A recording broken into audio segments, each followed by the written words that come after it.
Who? The next That one, one. and then that one dude was naked. We're John live. John Cena? Cena. We're live, by the way. I just want to let you know that. John Cena was naked, and Ryan Gosling sang the Ken song. I saw that. Why was That John was Cena like the naked? only part I saw. He Uh, You, John- you have to ask because it's John Cena. Yes.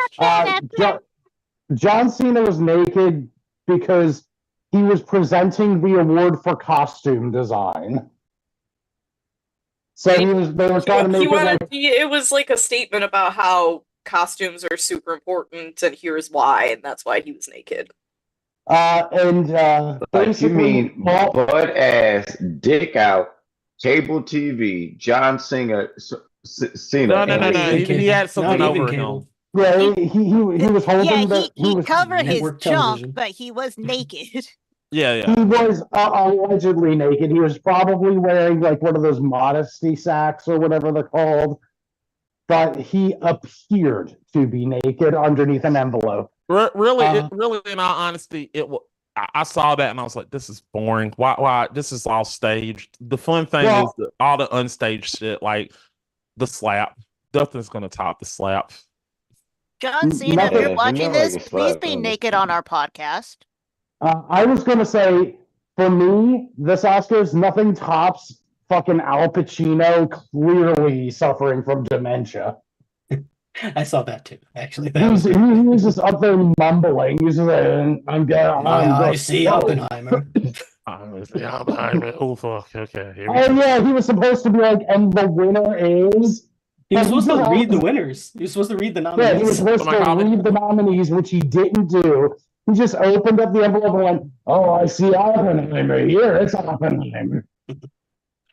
All right, Mac, you want to get the show started? Yeah, I'm trying to. Hey, everybody! Okay. Welcome to the GF1 podcast. I'm Mac. This is me. I am the host. There we are, and we're back on another episode of the GF1 podcast. I hope you're enjoying yourself, people, because this is going to be a great show. We got some people we got people right here. We don't have Zach tonight because Zach is not here. But yeah, rest in peace, Zach. Zach is not. Oh my goodness! Zach is not fucking dead. He's still alive. He's probably in the fucking audience, and he's probably gonna cuss you out right now. But anyway, we have that. The person I was talking right now was Chris. How's it going, Chris? Hey guys, what's up? I'm Chris. I'm still recovering from surgery, and I'm on 15 different ludes. He is doing one of those things is a lie. He is doing a marathon right now, people. Next we have Mist. How's it going, Mist? You saw her last night on the show Digital Beatdown. As a host. My ice cream melted. Next we have replacing Zach, Scott. Scott, say hi, Scott. You also saw him on the show Digital Beatdown. How's it going, Scott? Hello. It's going well. All right, cool, good. Glad you're matching my energy. Yeah, I figured get that ASMR energy. Yeah, exactly right. Yeah, I got it. Next, we have Happy Hour Ren. How's it going, Happy Hour Ren? It's going. I wish it would stop. Happy Hour Ren? That wasn't very happy. Yo, you saying wish it would stop? I don't understand. We're positive here. Hey, how you doing, Happy Hour Ren? Yeah, how the fuck are you doing? How the fuck are you doing? And she's sitting there, she's like, I'm going to lay face down on a radiator later. I wish I had pizza. You know what? To be fair, we're not being very upbeat because we went from I'm on drugs to melted ice cream to it's okay to I wish it would all end.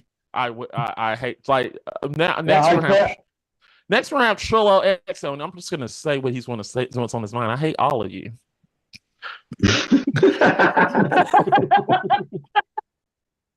We're gonna go right. That's not very nice. Why would you say that? We're going down the slide. That's the last part of the slide. Yeah, like honestly, none of this is positive. So thank you for joining us. Hate is the last part. Hate and salt are always the last Please part. subscribe to us so that we can get money for therapy. Apparently. Yeah, we just need that therapist from Mr. and Mrs. Smith. We need that therapist and just go like, oh, there's cameras in here? Shit. You're not filming us. Ask me the sex question. Why don't you look at me anymore, Trill? Why? Why don't you look at You me? know Why don't you why. look at me, damn it? You won't That was listen just to what you me did anymore. the other night. Why I do you can't sit always down right. Why didn't you share me, damn it? why do you always want to do it from behind? You want to see my hair? Why don't you want to look in my eyes anymore? You want to see my lips?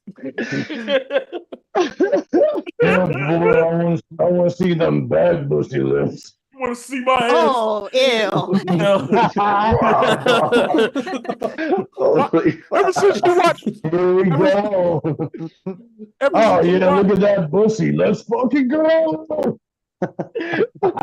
ever since you watched Showgirls, you've been wanting me to daggone just jump on you and do a rock, just throw around you and just be like a rag doll and just wave my arms like one of those flags. Do you like those whores? Do you like those wavy arms? Yeah, that's the only thing that turns me on anymore. This is incredible. I don't care. That hottest sex scene I've ever seen. I never thought I'd like I never thought I'd like an epileptic sex session, but Can you imagine you watch that shit and then you go, and then you tell your spouse, you go to your spouse and she says, if that's what you want, do you Like, want this? well, no, honey, I don't want that, but I do want to try something. I don't know what had me feeling more uncomfortable. Why don't we go to the, you know, The sex scenes in Showgirls or the sex scenes in Poor Things? Oof. I have not seen it yet, but I can imagine. no, I'm just saying, Well- all she's going to say is, do you want to go, we can go to the car show and we can show you that shit. You want to do that? That's what you want me to do? The shit that you see at a car show or at the car lot? That's what you What the hell are you talking about? Actually, I think you meant the boat show where they were dancing on top of No, the no, no, boat. no, no. Which, You know the Waverly flag things like that. Oh, Wacky yeah. arm wave man. That's exactly what Naomi was doing. And to put your mind at ease, Scott, in a vacuum, those scenes in Poor Things, not that bad. In context, it's really bothersome. Yeah, I know what the plot is, so that yeah. Or you can watch Saltburn where he drinks contaminated bath Oh, water. yeah. That doesn't seem I that bad. remember that. I mean, I didn't see it, but I heard about it. So those of you who are watching, make sure it's coming out soon. Make sure you go watch these shows. Yeah, that's appropriate. It was coming out in the bathwater. So they yeah. should go watch that. Make sure you get ready to watch that. That's gonna be fun to watch because we're gonna talk about why we all had the same reaction when she licked the pole, and it was hilarious. Oh, he's still on show. Oh. I'm like, what were we talking about Saltburn at this point? Well, I mean, they're equally disgusting. Yeah. Yes. It's like, do you want to lick a dirty drain or do you want to lick hepatitis? Yeah, that was nasty. All right, let's get the show back on the reins. Taking reins. Yeah, what a weird way to start the show, given what most of what we're going to talk about tonight. Yeah. In honor of. In honor of the great late Akira Toriyama. We are so sorry to his family for disrespecting him. Oh, they have no idea who the fuck we are. So we're I'm gonna just saying, retroactively speaking, if they ever get whiff of this, we are so sorry. And you know what? Knowing his sense of humor, he'd probably approve. I mean, he made Dr. Stump. That show was funny and weird at the same time. He loved that shit. So this is something fun for him. So, in honor of him, we're going to do things a little bit different. Usually we talk about what movie we watch or what video game we play. So, we're going to flip it around in honor of Akira Toriyama because this show is dedicated to him because, yeah, he was such an inspiration in my life. So, I want to do something a little different. So, what was, if you have the first Dragon Ball or Akira Toriyama based game you have ever played? Akira Toriyama. Oh, Yeah. Wait, who are I you? love how you gave us the heads up that you're going to be doing this. Well, he did, He actually. did. I did actually. Oh. Akira Actually, technically, Toriyama. it was Chris. It was Chris who did it this time. Yeah. Yeah, in the chat. Yeah. I'm like, hey, we just lost this guy who's had a pretty big influence on, manga, anime, gaming, and maybe we should talk about him instead of whatever the fuck Mac decided we should talk about. Yeah. Yeah. And yeah, as far as like Akira Toriyama based games, I think I picked one of the worst ones that I played first, and that was the Dragon Ball GT fighting game. Ooh. The game that game sucks. I And played it. get it. I get it. He had little to no involvement in GT, but this was a game that was using his intellectual property, and it was not a very good fighting game. I don't blame him for it, but that was the first. The second being Chrono Trigger. All right, gotcha. Scott, what you play it? Oh, go ahead. Sorry, you done? I was going to say, which isn't like an Akira Toriyama base game, but you can talk more about it later. I know it's more important to you, but he did the it's more important. character. That was an important thing. He did have involvement in that, like a lot of involvement. Yeah, but we'll talk about that later. Scott, what you play? You got anything he played? Yeah, the first game I played, the Dragon Ball Z Ultimate Battle 22. It was Ooh. like a Japanese game for the PlayStation. I think I bought it on eBay because there were no other Dragon Ball Z games available. So I couldn't understand the menu, so it was kind of just like hopping around until I figured out how to make a fight happen. You downloaded porn. Oh. Yeah. It was a long time before we got Budokai. Ooh. Trail, what was the first Dragon Ball Z game you played? It was Akira actually Toriyama. Budokai. Huh? It was Budokai. Dragon Ball Z Oh. Budokai. That was the first one I played. All right. Missed. It was lit. If we're talking about just Dragon Ball game, yes, it would be the same Budokai. All right. Owl. Yeah, it would have been Budokai because I wasn't even into anime at all, like in high school, until I met, like one of my good friends who got me into anime. And she was the one who was like, hey, I had a PlayStation 2 and she ended up borrowing the game from a friend to like come over to my house, like after school to play together. Okay. Hell yeah. Scott. I cannot tell any lies on here. I really want to say Budokai was the first, but that's got Chris, you're not alone. I played that game. That was the very first game I played. I remember the name of it, Dragon Ball GT Final Bouts, and I played it, and it was terrible. And I was wondering how to use the key blast. I did not know how to do Is it. that the game that was like really janky looking? Because I think I remember seeing it. But I never played it. Yeah, I never the played it funnest either. part was literally the introduction. They just introduced everybody. He said, "You monkey." He said, "Like you get Frieza, and he calls you a monkey," and then Vegeta just says "jerk." So there are funny moments, but I admit it's just a terrible thing. There's Oh, let me swallow this bite. Mm-hmm. I should talk during that. What I remember about that game was when I first played it, thinking Trunks was so goddamn cool, though. Because he And this is. was- Well, yeah, but here's the thing. At that point, when I played that game, I had not ever seen him in Dragon Ball Z yet. This was my introduction to Trunks. And I'm like, this dude looks so goddamn cool. He's got a sword and shit. I'm like, I want to know this. I need to know who this is. And like it was the advent of the internet. Like the internet was just getting there, and I was like looking up, I'm like, who the fuck is Trunks? And they're like, oh, he's Vegeta and Bulma's kid. I'm like, oh, hold the fuck up, hold the fucking phone.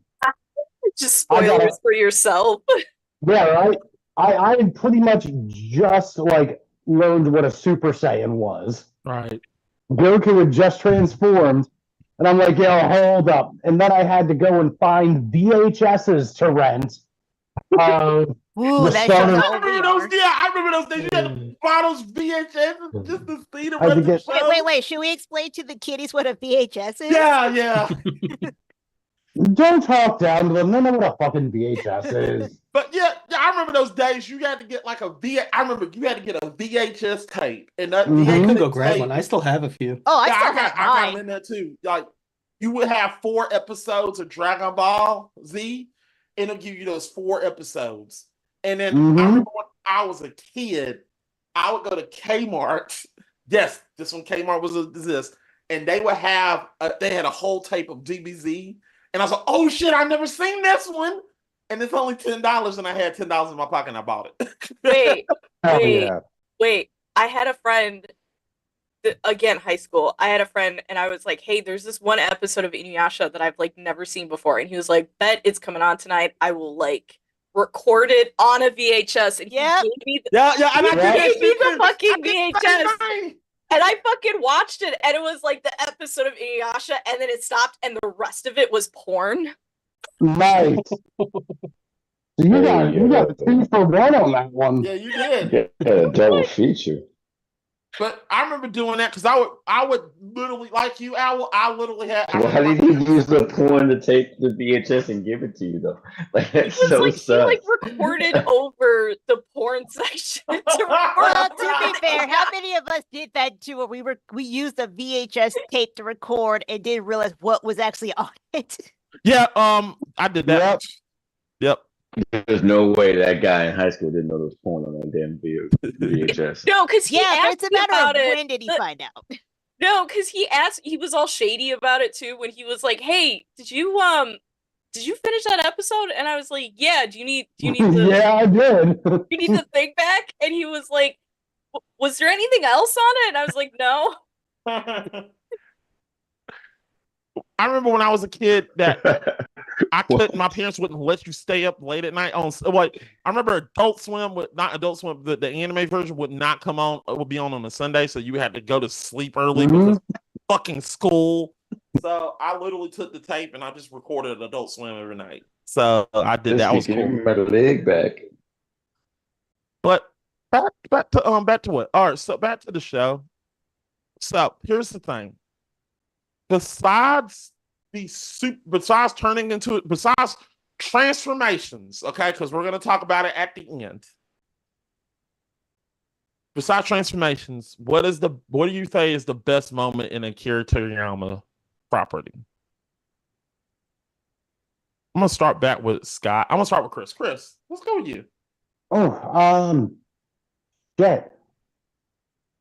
Without transformations. Because transformations is the easiest answer. Right. Now, okay.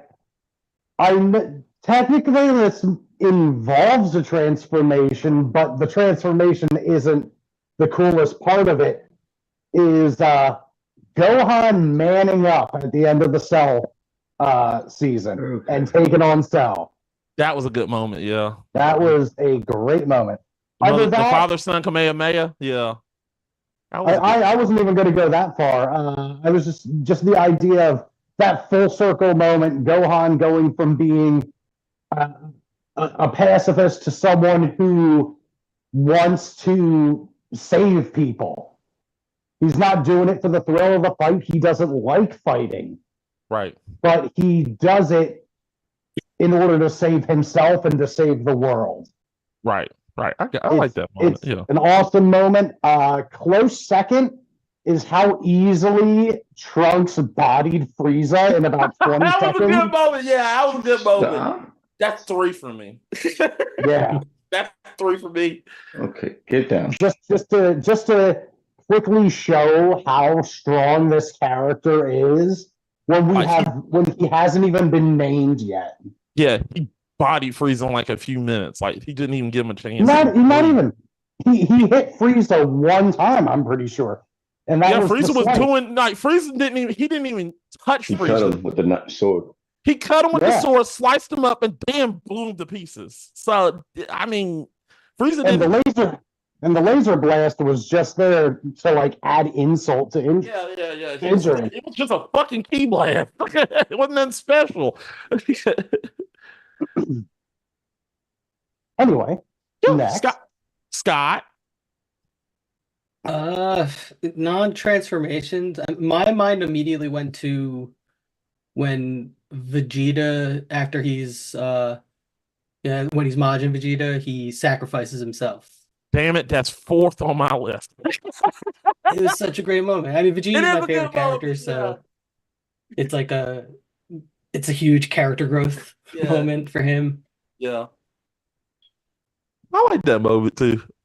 So far, y'all are hitting like top 5. Next.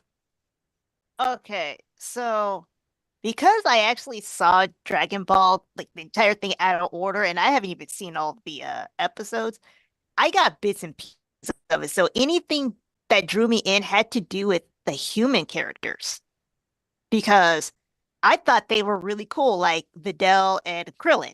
I always loved those two characters. And Android 21, 18, and 17. Those are my favorite characters. I liked them because they weren't necessarily absolutely crazily overpowered. There was literally humanity to them. Right. You know, they were flawed, but they kept going. And I always loved those moments. Okay. Ooh, you know what? I kind of think I'm going to change my answer now that I was reminded. My badass moment, non-transformation based, Piccolo versus 17. Fucking cool ass fight. Yeah, that was a grueling fight. You literally just saw the fist go through him. That was a good one. I like that. Yeah. And it was a well animated fight too. It was too, yeah. Close second to that, 16 versus Cell. Yeah. God, I could just name every moment from that show as a cool moment. Yeah, it is. Until we get to Boo, where I have problems. Yeah. We know Boo got problems, but You better leave my bubblegum Boo out of this. So, Trail, what you got? When Vegeta fought Beerus because he slapped Bulma. I was gonna say that. One of my favorite moments. I was gonna say that.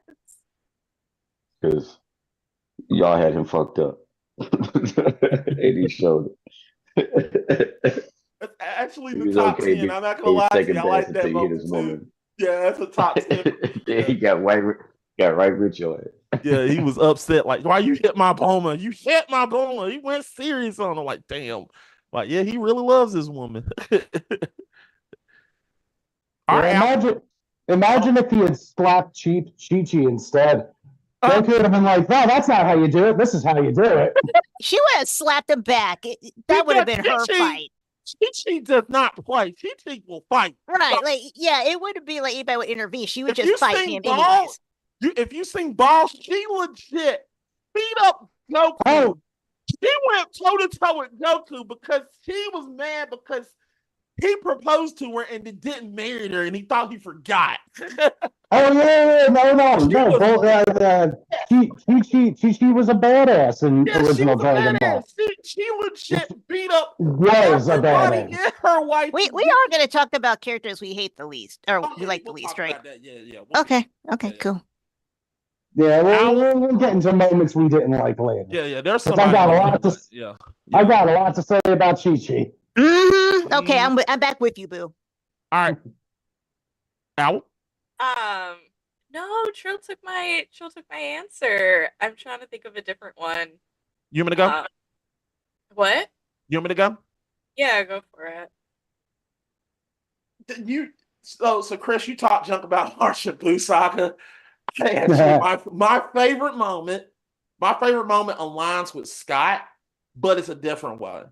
It's when Vegeta finally admits that Goku is the best. He goes through a whole. Oh yeah. That moment was so. I was about to pick him dying on Namek and him telling Goku. That's number 2. Him telling Goku his whole story of how Frieza took over his planet. I almost cried. I cried for a little bit because he was like literally telling him, like, kill Frieza, please, because he took my planet. Like, he took over the planet. He's the reason I'm evil. So I like that moment. But him like literally looking at Goku fight and just going over the moments like, man, I really wanted to be better than you. Huh? What's wrong? No, my screen went black for a second. But I like that moment because it's like Goku, after all the times, he was like, I really, like, look, I understand that you're better than me. Just getting over it. Like, look, I did all this shit. I got my own family. I tried to see my family would make me stronger, and I actually trained harder, but and yet you still surpass me. So he just like, you're better than me. You are the best. It's just that was a good one. I like that. It's sub or I looked at the sub and the dub, and both of them still are good. They still hit. The sub and the dub hit that scene. That's the reason why I like it. The sub and the dub hits. So that's the reason why it's number 1, because if you look at the sub, it's still good. And if you look at the dub, it's actually still good. Both there, it's equal. And I've never seen that, because usually in that instance, the sub actually sucks. Sometimes the dub sucks, but the dub actually did a good job. But the sub actually did good too. So yeah, that's my favorite moment. Number 2, I would have to say Vegeta dying on planet Namek. Him giving that story to Goku was epic. It was really epic. I like that. Kakarot. Not a dry. Have you ever heard of a man called Hitler? That's like the white, really, really white version of it. Sorry. No, his name's Vegeta. No, sorry. His name is Frieza. No, not like my dad, but Frieza. Yeah. Frieza. So yeah, that's my moment. Al, you got one? Yeah, like I think there was this one scene where Goku unlocks instant transmission, and everybody is like, "Oh, he's just going really fast, right?" And you're like, "No, he's like teleporting," and like they couldn't kind of understand what he was doing because everybody was just like, "Oh yeah, he's just like flying really fast or something." We're like, "No." No, he can actually teleport. Yeah. Very convenient. Honorable mention. Another good moment. Tien Shinhan doing the trapping to sail. That was epic. Yeah. That was epic. Even the bridge it still was epic because Tien knew he was going to go in that battle. Die. He knew I'm going to die, but I'm going to fight. Also, shout out to Chatsu for blowing himself up. And it did. Yeah. Yeah. Honorable mention to Chatsu. Yeah, it did jack shit. Oh my god, the fucking abridged the abridged Tien moment. You know what? Fuck power levels. Fuck Super Saiyan. And fuck you! Jin Kiko! Kiko, sure!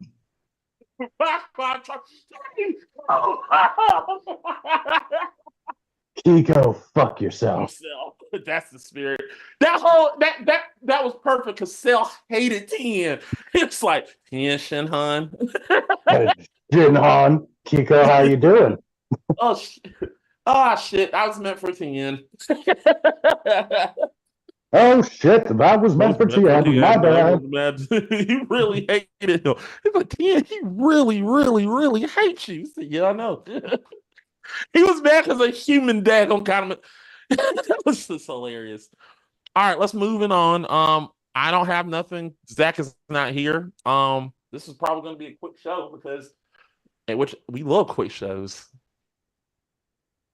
So, let's talk about what's going on next with the Game Fixers.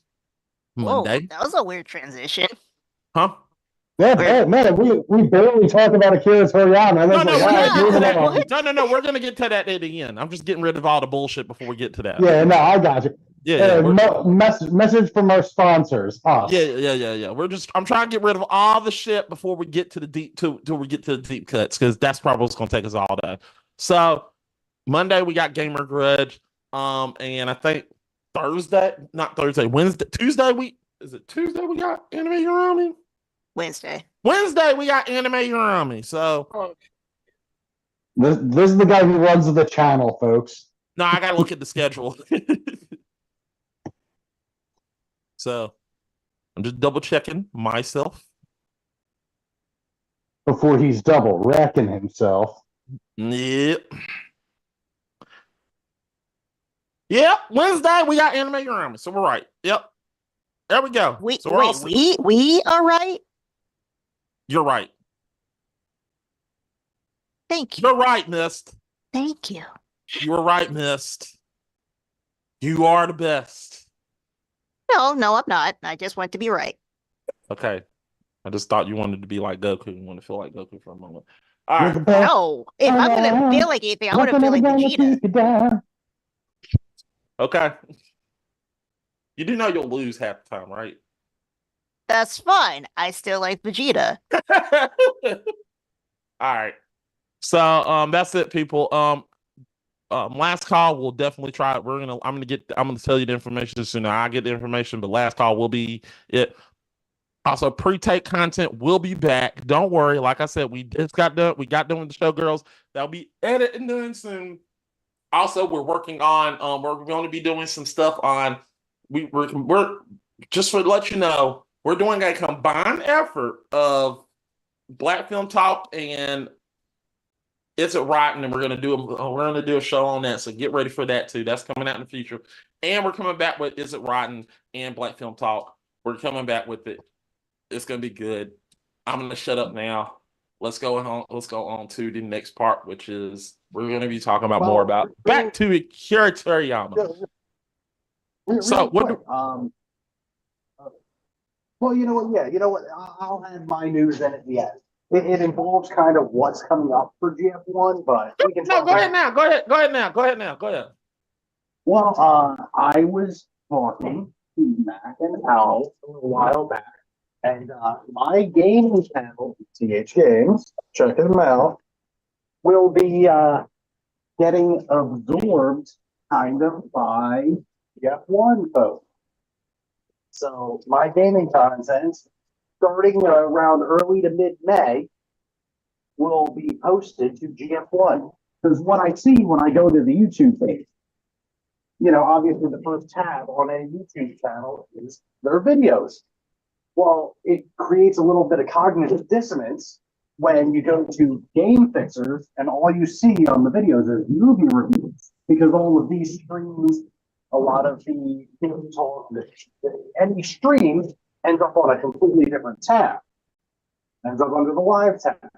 So I'm like, well, why don't I bring some recorded content to the channel to help me out, get my stuff more exposed, and it can help GF1 out by adding more content, hopefully quality content. So stay tuned for that. And if you want a preview of things to come, go to DTAG. YouTube.com/DTH1987 or DTH_games or DTH. All right. That's all I got right now. Somebody repeat that because something was like really Chris was cutting in and out. Yeah. Well, you know what? GF1 is absorbing my gaming chat. Yeah, I heard all of that. It was the information part that was cutting in and out. Yeah. Basically, well, I'm also speaking a little quietly because I'm outside right now.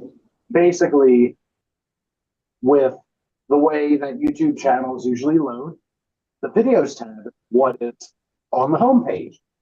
Now, with GF1, most of the gaming content is streamed, which ends up on a different tab.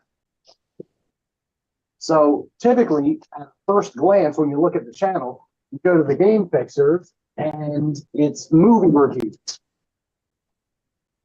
So I'm hoping that, I can deliver content to the channel that is pre-recorded, not streamed, edited, yada, yada. That will help bring more audience in and also just give more content to the show, to the channel. Gotcha. All right. That's That's what's up. Yeah. No, I get you. And what basically that's what's gonna happen, people. Sorry, Chris. it's all good. I could have told them that way better. All right. I have a headache and then I'm on oxy. So on my back. Fair. All right, so back to Akira Toriyama. Where do we want to start first, people?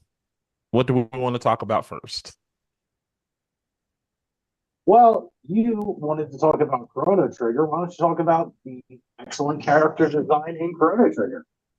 Yeah, everyone's going to talk about Dragon Ball and Dr. Slump. Let's talk about Chrono Trigger. Chrono Trigger was a great game. It was a great. I don't know. Did he produce it? He produced the story. Did he? I don't remember. Did he produce the story? He produced the characters. I think he did the characters. He didn't touch the story, did he? No, I don't think so. I think the last time I checked, it was part of the character design. Yeah, because the character design is really, really good, and it really is. So it felt very different. I mean, you can tell that it was Akira Toriyama's design. Now as far as the story was excellent, but that wasn't Akira Toriyama. But as far as the character design and the characters were made, it was very well made, very well done, and I love it. Don't got nothing to say about it because that's all he did. But I'm going to be honest, the character design was very good and very well made. I liked it. I'm sorry, I don't got much. That's all I can say. Well, character design is super important in early RPGs. Yeah. They were so graphically limited that you had to capture you had to create a captivating visual to capture your audience. Yeah. On top of, good gameplay or a compelling story, you needed a unique vision for the people you're going to be looking at for however many hours. Right. Okay. I get it. Yeah. Yeah. All right, let's go ahead and get to the anime. What do we want to talk about first? So I'm going to assume that everyone here first saw Dragon Ball through Toonami. Yes. Am I correct? Yes. Correct. Dragon Ball Z was the coolest shit I think I had ever seen as a kid. It was like the mid to late 90s. I was like 9 or 10, something like that. Or was Toonami later? Toonami was early 2000s. Okay, so I was preteen, maybe 13 at the oldest. Yeah. And it fucking blew my mind. I had no idea what any of these characters were, because Z definitely starts like you watched Dragon Ball. Yes. And Z actually I'm not gonna lie, when I saw Z, I didn't know Dragon Ball existed until they started never heard of it. I never heard of it when I was a kid. And then I went back and watched Dragon Ball because Toonami actually went back and did Dragon Ball. And right. And I love that. I love the fact that it's like, hey, you do know that they made a show called Dragon Ball before there was Z. And I was like, really? And I was like, whoa, this is epic. And I love this. And I hate the fact that Toonami only gave us Toonami only got to 8 when Goku was just getting started facing the Red Ribbon Army, and I didn't get to see the rest because he was facing Red. This is when when Toonami got to the part where he was literally going into the I think it was General White and Ader. God, I love Ader. He's such a cool cool robot. Those of you who don't know who Ader is, he's a cool android. I love that. Damn it, I love Ader. He's what if you guys like Android what Android is it 18? Was it 18, right? The big one is 18, right? 16. No, 16. 16. 16 was the big one. If you like 16, you'll love Ader. I promise you'll love Ader. Ader's like a big teddy bear. He's so cool. Like I don't like violence. I just like him. He just seems like a cool, chill guy. I just love him. I just like, oh man, that guy there. He breaks. Man, Mac, He's so hard. Mac He's soft spoken. Yeah. Mac needs to learn his androids. I'm sorry. 17's the boy, 18 is the chick, 16 is the ginger. 21 is Pinky. 21 is counterfeit Majin Buu. Is Boo with boobs. Yeah, it's boobs. 19 is the clown. 20 is Dr. Giro. 13's the redneck. He's right. You're right, because he loves looking at his trucker hat. Look at my trucker hat. 14 is the pimp, and 15 is the albino.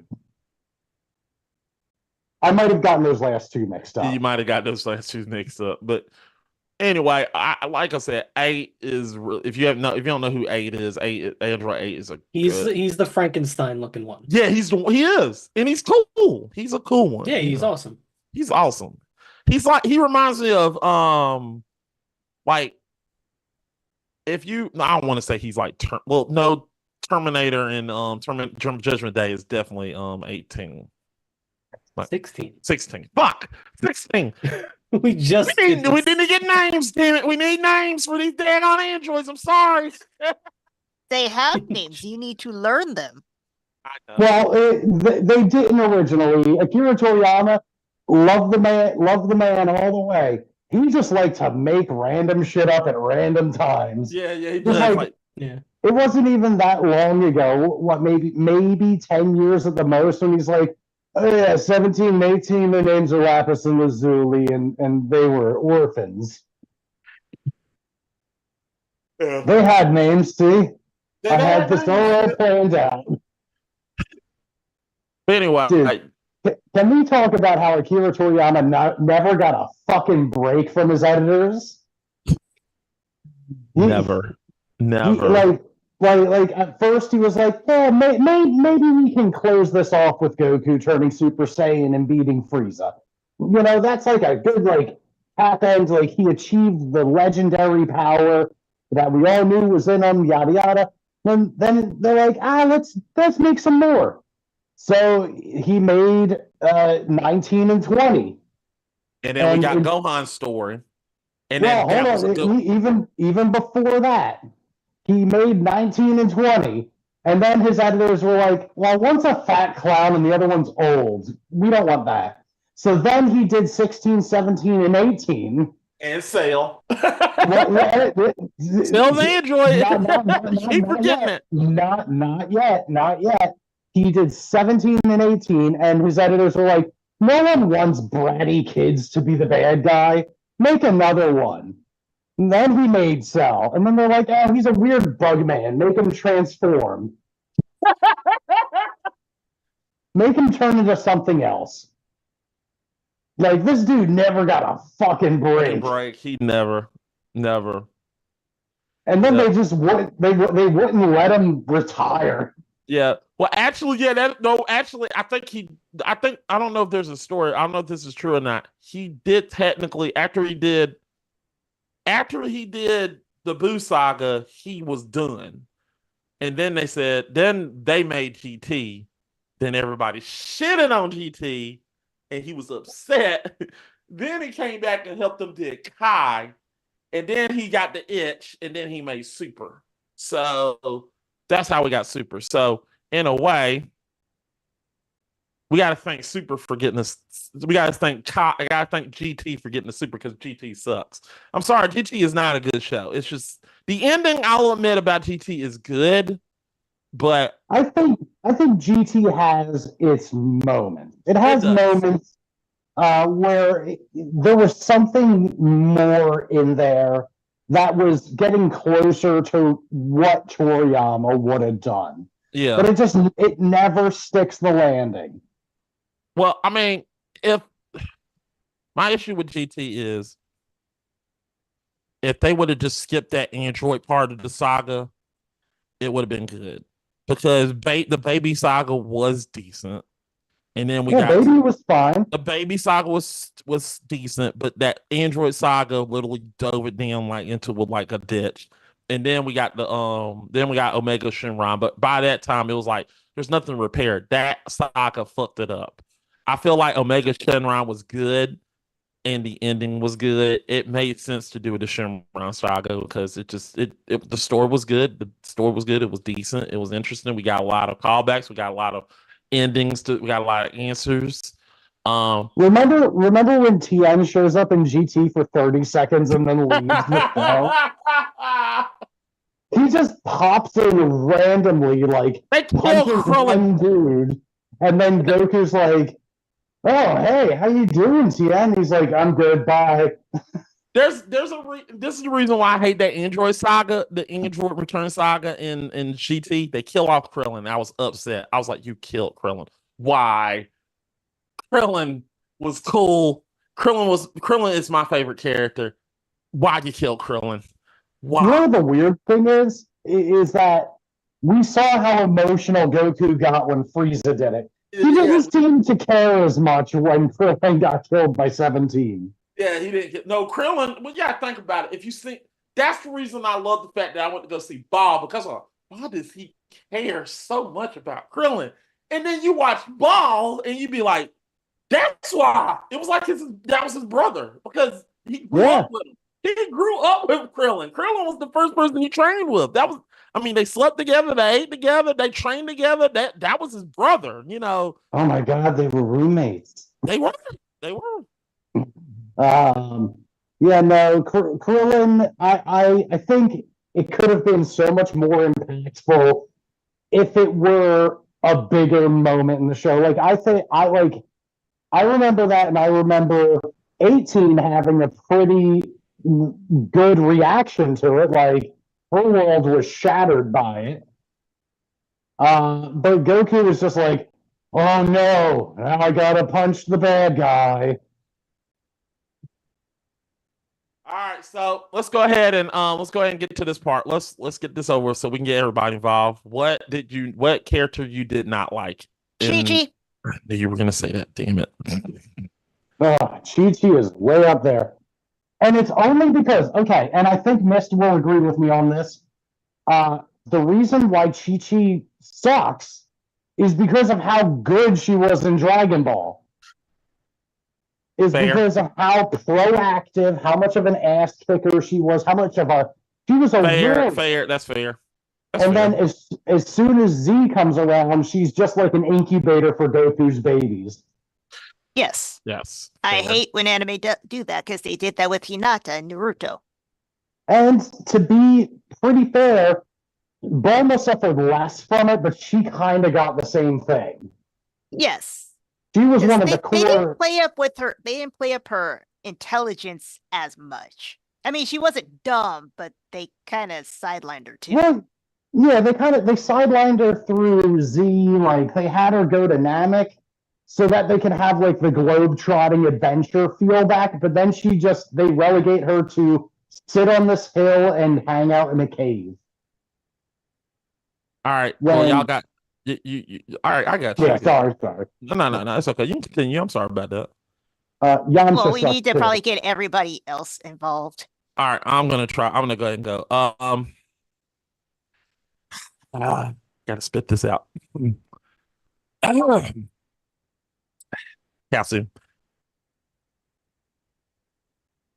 Chaozu. Mm-hmm. Why Chaozu? Is it because he's a perpetual infant?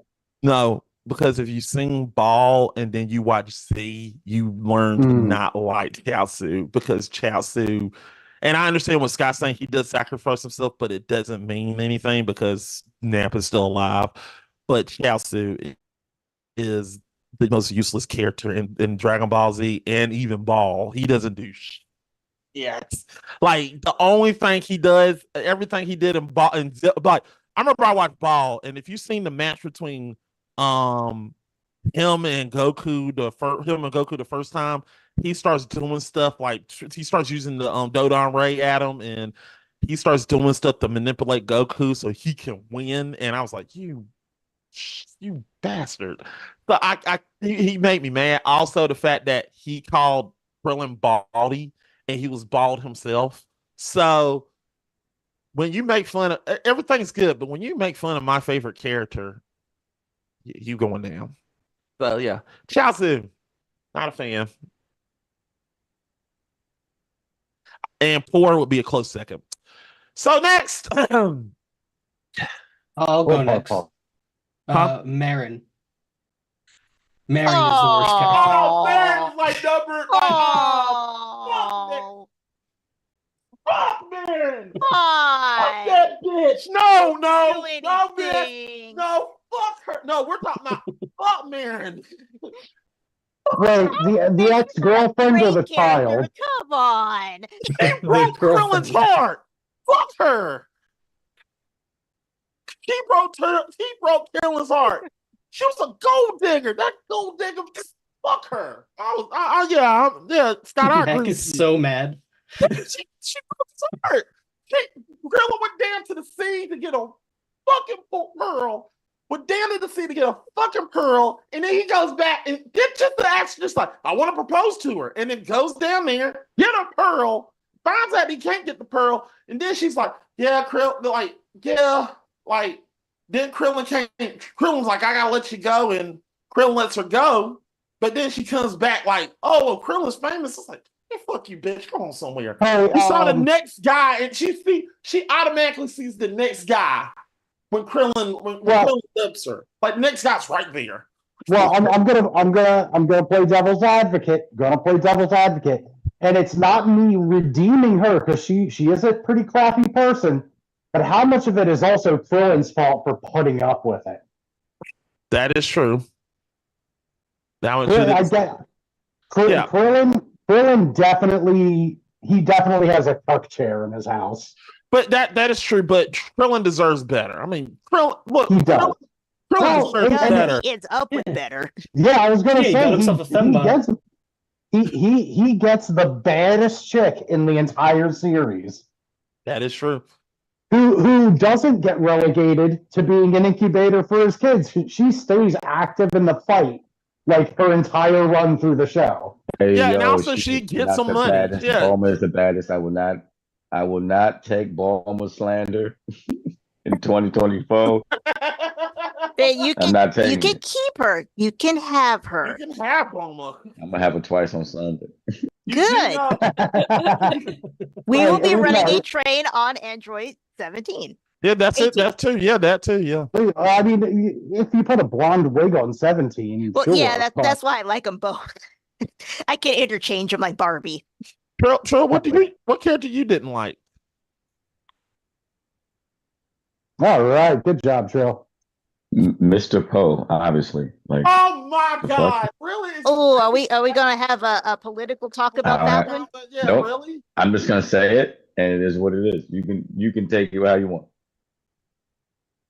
Speaking of, have you met Mr. Popo? Oh my God, are you allowed? Go ahead, Trill. Go ahead. You got any more things to say? Mr. Popo. That's it. What does he need to say? I don't think you need to say anything. Yeah, it's pretty obvious. Well, I don't think it's his personality fault. It's the way they designed him. Yeah.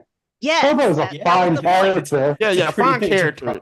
Yeah, he's a fine character. We're going by his design. Yes, you're absolutely correct. But as far as character-wise, he's a cool guy. They could have picked a better aesthetic for the strange genie that lives on the lookout. You do know that he was blue in Ball. There was a reason. He was a blue. Yeah. Well, was he blue originally, or was he blue for the Western release? Yeah, they edited him to make him blue. In fact, that's another thing. There was a lot of edits between the Japanese and the American releases. Yeah. Didn't go there because because Vegeta's family always flip people off. Yeah, that is true. Yeah. Yes, that is true. And there was more blood shown. Yeah. That's what we as kids needed, blood. Yes, but weird, stupid Americans, we not allow see blood 90s.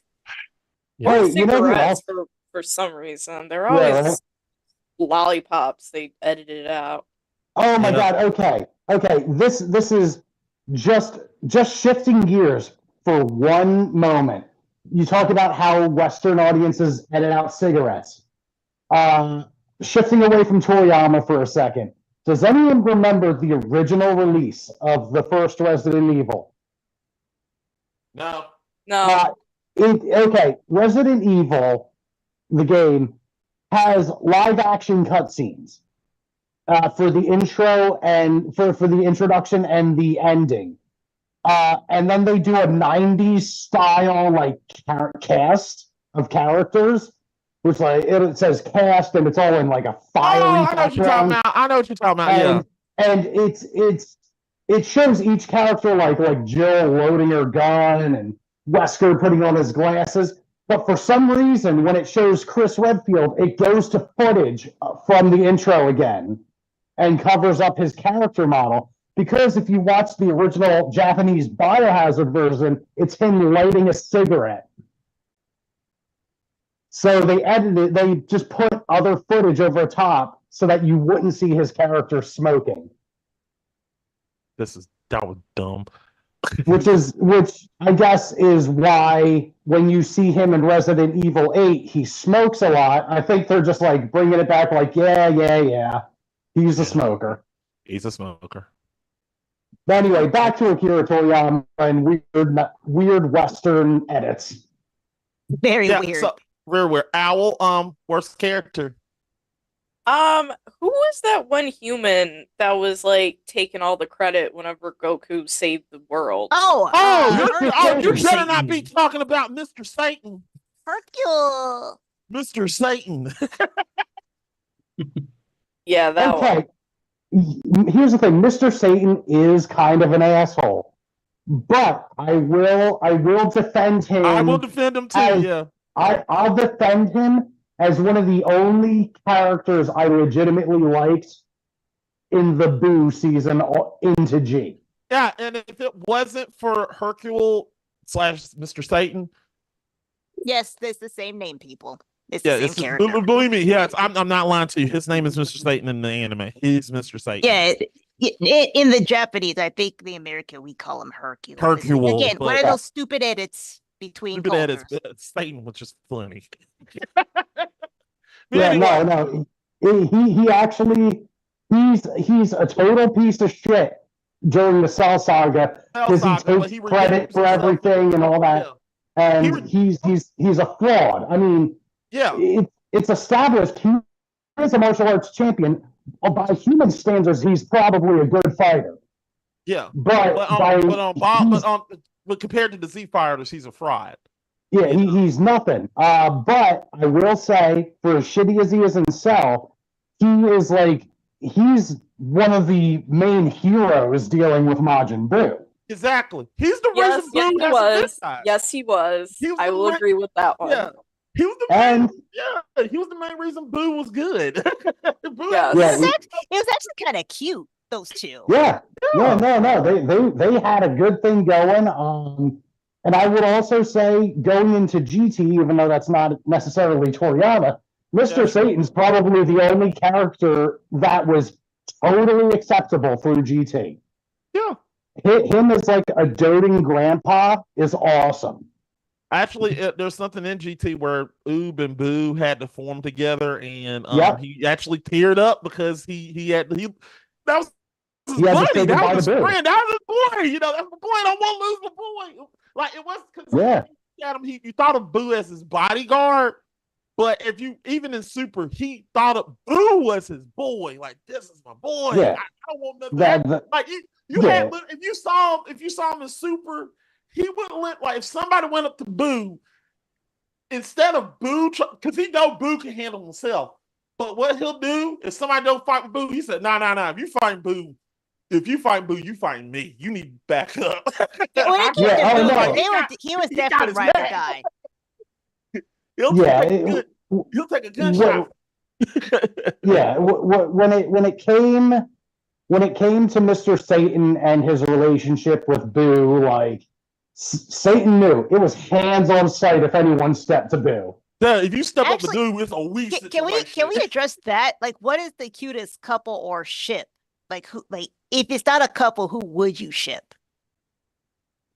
Who was the cutest couple? Yeah. I honestly would say Vegeta and Bulma.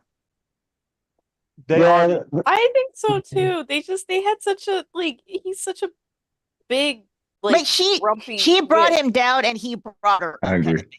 Yes. Yeah, mine's Yajirobe and Korin. You son of a. Thank you, That's Team one 4 love. Star. It was beautiful.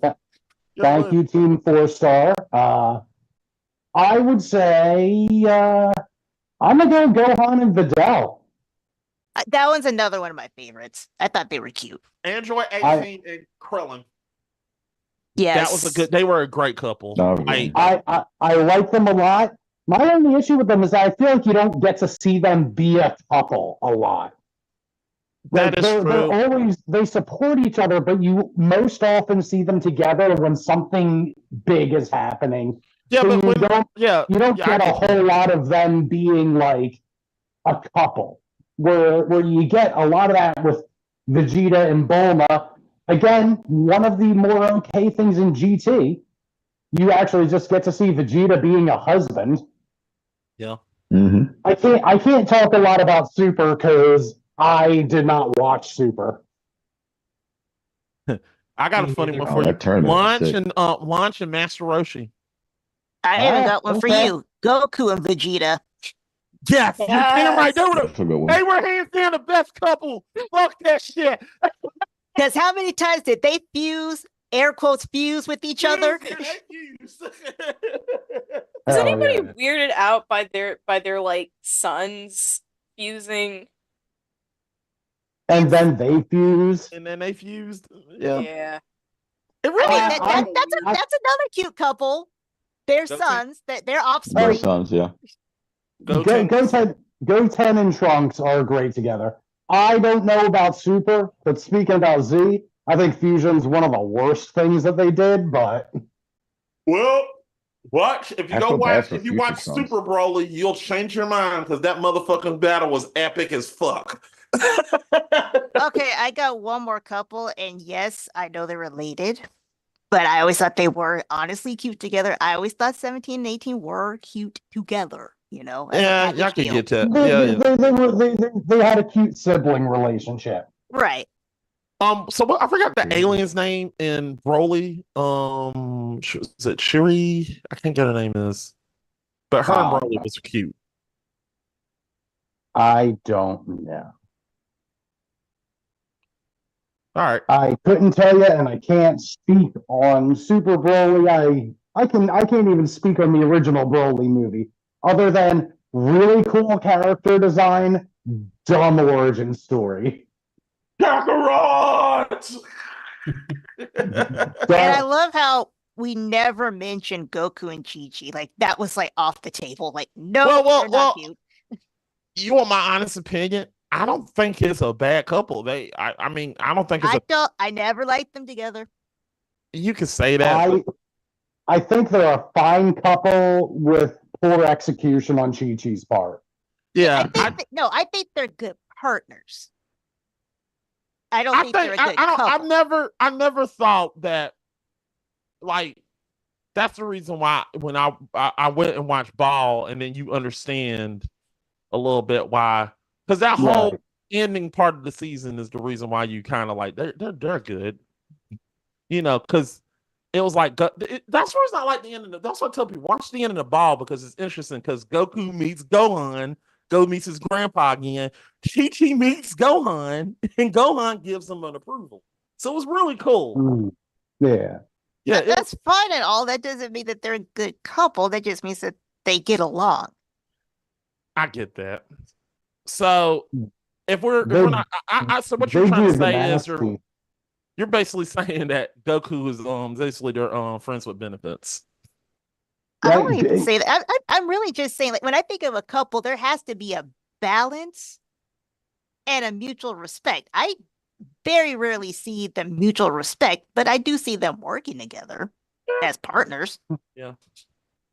Chi Chi, you beautiful woman who lives in my house. house. Yes, that is what I do. So we got that. So we got that done. So the couples. Is there anything that you want to ship out, or we just really don't? We can't find one. Well, that was all kind of Uh, combined because I want to see Trunks and Gohan together. And I also want to see Vegeta and Goku together. We all want to see that. Shoot, I would rather see Chi-Chi and Bulma together. I want to see that too. I I really wish they could. Those are me timbers. When they were arguing with each other, I really wish Goku would have said, "Why don't y'all two just go ahead and kiss already? Damn it!" And that's what I mean. Like, I can see them more as a couple than freaking Chi-Chi and her own husband. Yeah, like go, like, hey, Kakarot, they what? could do a couple swap because that matchup did not make sense to me. Well, yeah, that was funny at the end of Boo because Bulma was literally arguing with Chi-Chi. He said, "I wish I could have Goku. So if you want to swap with Goku, I would easily take Goku. You can have Goku. I'll take him. Okay, I'll take Vegeta." Okay. Do you hear this, Vegeta? Why don't we just fucking? Oh yeah, there is another couple, Hercule and Boo. They were cute. They were cute together. They were honestly, genuinely cute together. Favorite character? Oh, Future Trunks, hands down.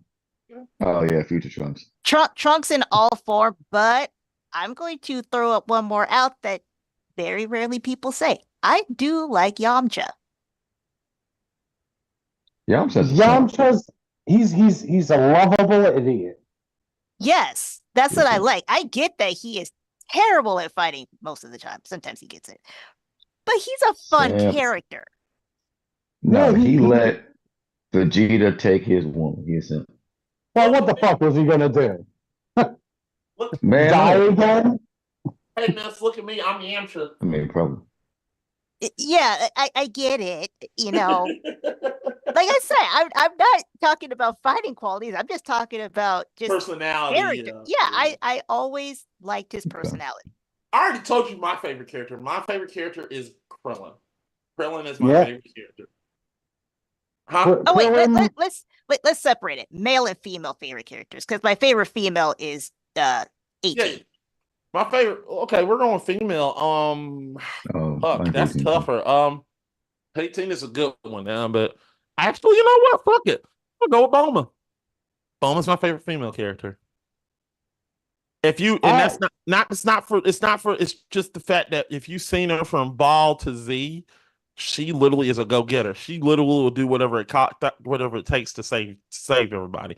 She may be a nagging bitch. No, her ambition. She is a very ambitious woman. Yeah. She may be, and I admit people will get mad at her in Z when she's on Namek, but at the same token, you know, she did get that Dragon Ball. She fought that crab to get that Dragon Ball in Z. So you got to give her credit. She's a badass. She fought that crab. I'm trying to think, like, favorite female character. I mean, there's Videl. Yeah, I'd probably go with either Videl or 18. Videl just comes in and is just like a good. She's like she in a good way replaces Yamcha in the story. Someone who is drastically underpowered for everything, but still really wants to try. And she just like she supports her dude the whole way. And is willing to put her life on the line for Gohan. Right. More times than once. You know, She's ride or die. Right. Yes. Yeah. Which brings me to Gohan. Next to Trunks, not Teen Gohan, but pre-Teen Gohan and Cell. Mwah, perfect character. All right, Scott, you got one? I mean, it's probably Bulma, if I'm being honest, like as far Yeah. as my favorite female characters. I was gonna say Marin, the daughter, just to be funny, but I No, couldn't Mary the remember daughter's anything cool. about She's her. cool. She's cool. Yeah, she is cool. Yeah, but it's probably Bulma and 18, obviously 18 rules. BRB. So Trill went with Trill, who you were going with again? You said You said Bulma. Future Trunks. Oh, Future Trunks and I Bulma. I thought said you I said said Bulma. Bulma was my favorite female, and Future Trunks was my favorite man. All right. Owl. Yeah, if I had to pick a favorite male, I'd pick Piccolo. Yeah. I would have said Piccolo too, but I'm wondering what Owl gonna say. Boo. Yay! Yay! You like bubblegum. Okay, well, like evil Cool. Boo was just did something for me. That was a strange feeling I had. But when he turned all cute and adorable, then I was like, yeah, he's my favorite character. Honestly, they're both my favorite characters on Dragon Ball Fighters. I can see Al right now. Oh, he's so cute and cuddly. And, holy shit! What the fuck happened? No, I understand Al because I was the same No, I way. understand. I felt the exact same way. Maybe we are the same person, Owl. I was like, I don't. Well, the thing is, it's like the Boo Saga played forever. Like my junior, I don't know if it was like my junior or senior year in high school. Like it was on repeat so much, and I would come home, and it was usually my dad was home, and he had the TV playing, and it was always on some like random channel, and I would just switch it back to like 46 or 47, whichever Cartoon Network it was on, and it was just Boo Saga forever. It was like a year of Boo Saga, and I'm like, why does this makes me feel weird? But all right. What about the female? Probably Bulma. Does Boo have a gender? I don't know. Yeah, that's what I was thinking. I think everyone always refers to Boo as he, and Boo has like very male presenting features. So we're gonna say until Toyotaro comes out and goes, actually, Boo's non-binary. I would love to see that press conference. He comes back just to tell us that one. No, I didn't say Toriyama. I said Toyotaro. Oh, sorry. Toriyama's successor. Yes. Toriyama rises from the grave and goes, I just thought of some more shit to say about Dragon Ball. Hold on. Yeah, Boo is non-binary. I'm going back in the I'm going back in the ground. and then you watch Twitter and Facebook blow up with how Boo is now a non-binary icon. They're gonna have a rainbow for Brian. They're gonna have a rainbow. Go Boo. Like when they made Gandalf gay. Yeah. Yeah. When it just turns out J.K. Rowling is too much of a coward to actually write a gay character. All right, so that's just hilarious.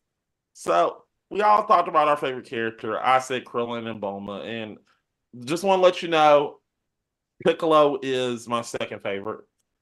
And that's Toriyama's favorite character, Piccolo. Yeah. He loves Piccolo. I like his journey too. So yeah. He does sideline him a bit, though. Yeah, he does. He does. But superhero, he doesn't get sidelined.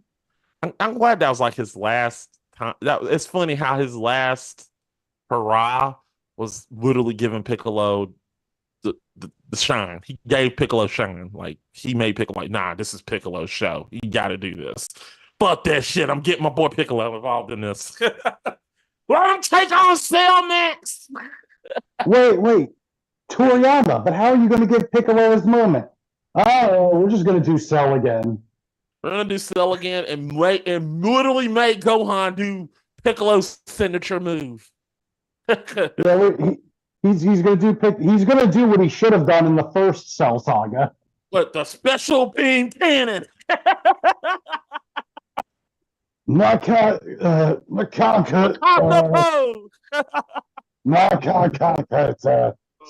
fuck it, special beam cannon. Okay, so here's one. What? Let's go to villain territory. Ooh, Frieza. It's Frieza. What? Are we talking best villain or worst villain? I guess I didn't even ask the question, but yes, let's go with that one. Yeah. Well, best villain. Mac just like Frieza. Either way.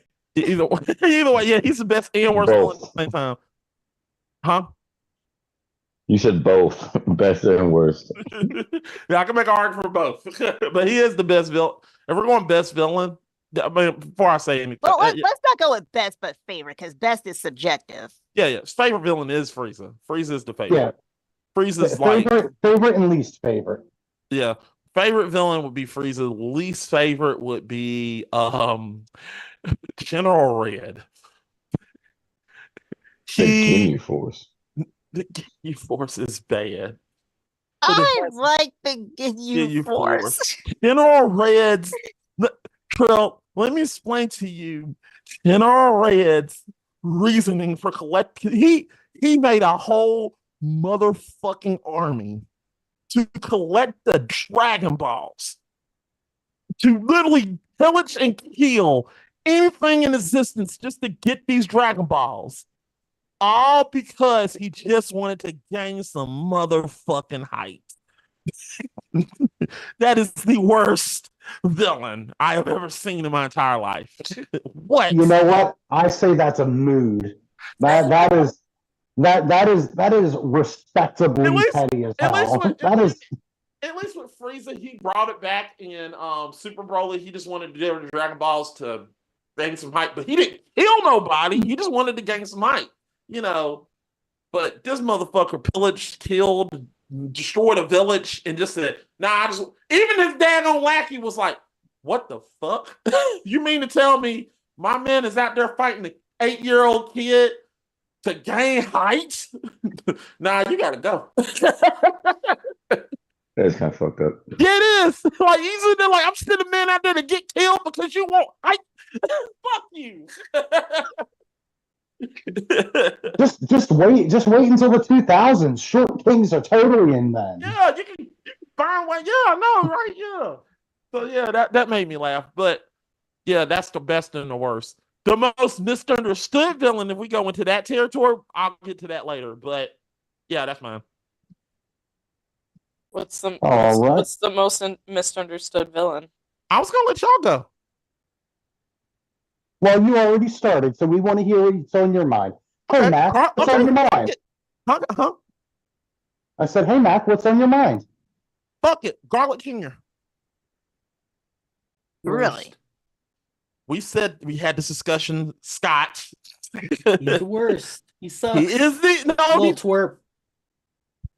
God, he's the only character in Dragon. I want to make this preference. He's the only character, and I'm putting my hands on the table. He's the only character in Dragon Ball to wish and get immortality. Wow, I'll admit. Yeah, what do you do with it? Huh? What do you do with it? Open the motherfucking dead zone, okay? That was his fault. Yeah. That was his fault. He did it. Fucked up. I blame story arcs for that because they could have done a lot. They just like, he's too powerful. Well, just let him make his own doing. They could make something interesting to just kill him off, but no, they just literally said saying that he could be interesting doesn't make him misunderstood. I mean, he sucks as he is. I think what Malcolm's gonna get at is that. Oh, go ahead. I was gonna say, isn't Garlic Jr.'s motivation? Isn't he trying to avenge his father? Exactly. He's trying to avenge his father. His whole Demona is avenging his father. He's mad at Kami. That's what Vegeta was doing. No, he was mad at Kami because Kami eventually kicked his father out. He was the former Guardian first, and his father got kicked out. And he was like, fuck that shit. I want you, Kami. He wants Kami the whole time. He wants Kami. And he had Kami in Garlic Jr. saga. He got his revenge. He almost damn near won. He just want it. It just the cockiness. He had the victory. He had them. You know, He had the victory. you know what would have been fucking brutal? A brutal, awesome way to beat Garlic Jr. Instead of the dead zone twice. There was this, I can't remember the anime, where it was another like samurai style anime where the main villain gained immortality, and how they kill him at the end is they pour molten gold on him and let it harden and just shove him into the sea. And I'm like, how terrifying would it have been if they did that to Garlic Jr.? Just like found a way to like freeze him, or just like pour molten metal on him, or dump him in a volcano. Just like something that you can't escape from, so you're just stuck. And I know that's what the dead zone is, but you have to imagine the agony that goes into that. Yeah. I really think if they were to like do something like that, the first time they would have said separate his body, and he just literally just found him, and then his body was doing something like that, I think that would be interesting. But that's the whole point of immortality. I mean, they literally did it. They literally put a hole through him. He said, "Oh, you guys forgot I'm immortal. You're fucked." And he just told them that, like, "I'm immortal. You're fucked." And then he's like, "Well, oh my god, yeah." You know what they should have done? You know what they should have done? They should have cut his head off and kept it in a jar on the lookout. Exactly. That would have been funny. My jaw, my head. Where's my head? I swear to God, when I find the rest of my body, you're all I'm going done. to fuck you up. I'm going to reopen the dead zone. I swear to God, when I find my body, Tommy, I'm gonna fuck you up. That's just not.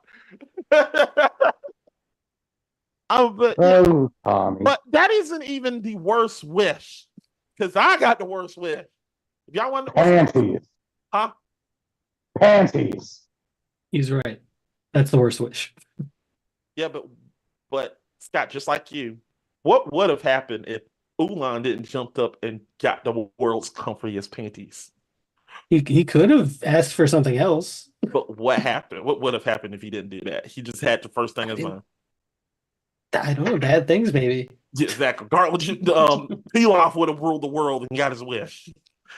Maybe, or maybe he would have pulled Garlic Jr. and gotten himself trapped in the dead zone. I don't know. But isn't Garlic Jr. just Pilaf light? Yeah. Yes. Yeah.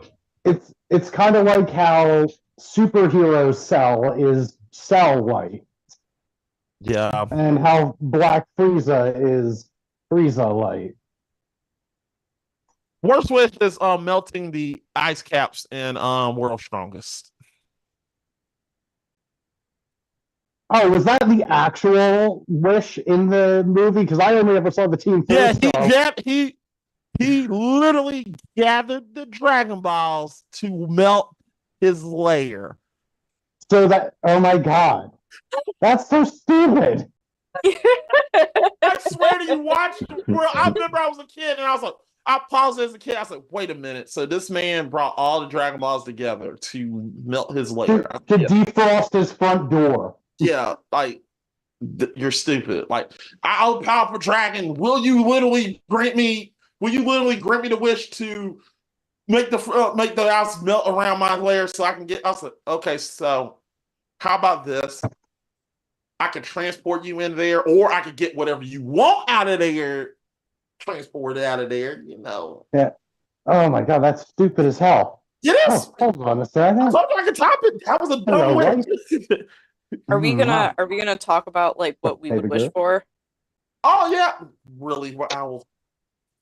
Dude, I didn't read the chat. Okay, No. God, for a few days. No. I'm saying really, you're gonna bring up. I didn't read the chat either, so no. I want to say you're going to bring up old wounds. We're gonna bring up old what? Old wounds. You I want don't a know what cigarette? you're talking about, dude. Old wounds. You know what you're talking about. Oh. Wait, are you talking about that stupid genie wish thing that you refused to do? We'll do it eventually. Yes. Yeah, I think that's what he's talking about. I hate y'all so much.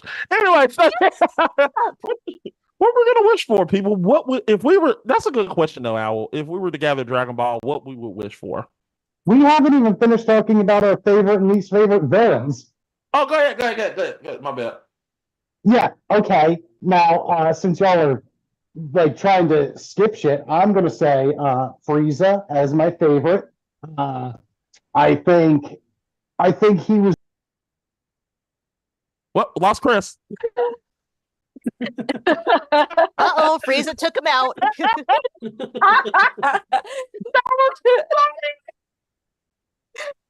Wait, what the fuck? Did he just drop out mid-sentence? He did. He did. Oh. Apparently that was the correct answer, Frieza, because nothing else mattered.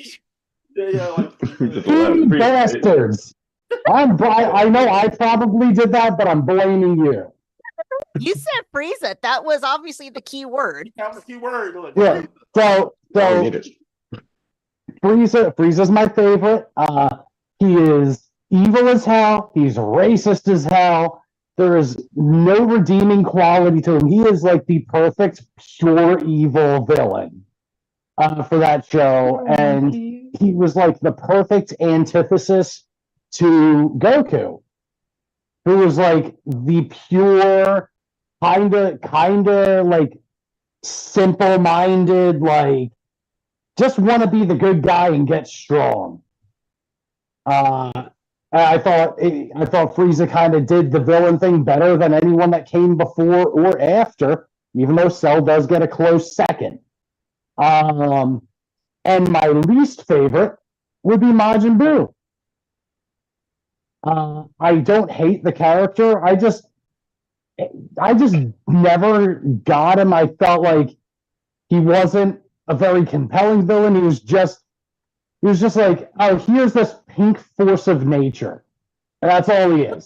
I disagree. I think that's what makes him a good villain, in the sense of he posed like a weird, unnatural, unusual, threat that they didn't know how to deal with. Yeah, okay, Kid Buu was Carnage. Fuck, I was gonna get it. Carnage, like unleashed. He was just like unrestricted Carnage. Kid Buu was like, I don't care. I'm just here to destroy universes. Okay. You know what?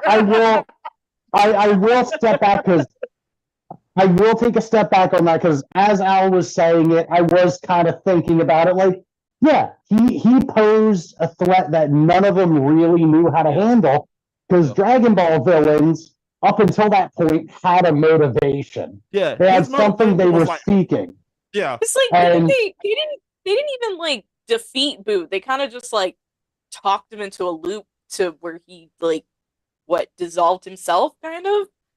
Yeah, well, actually, they killed Kid Buu, but they split Buu. There was Good Buu, and then there was Kid Buu. And and then that Kid Buu was like Carnage. Is Carnage unrestricted? He has no leash. That's him unleashed. He does not care. That's him with no leash. That's literally him. If he has no leash, he's destroying universes. He don't care. He's like, no. You know, it's a really interesting thing. And I think the show pointed this out. I know certain critics and stuff pointed it out. And I do like this about Kid Buu.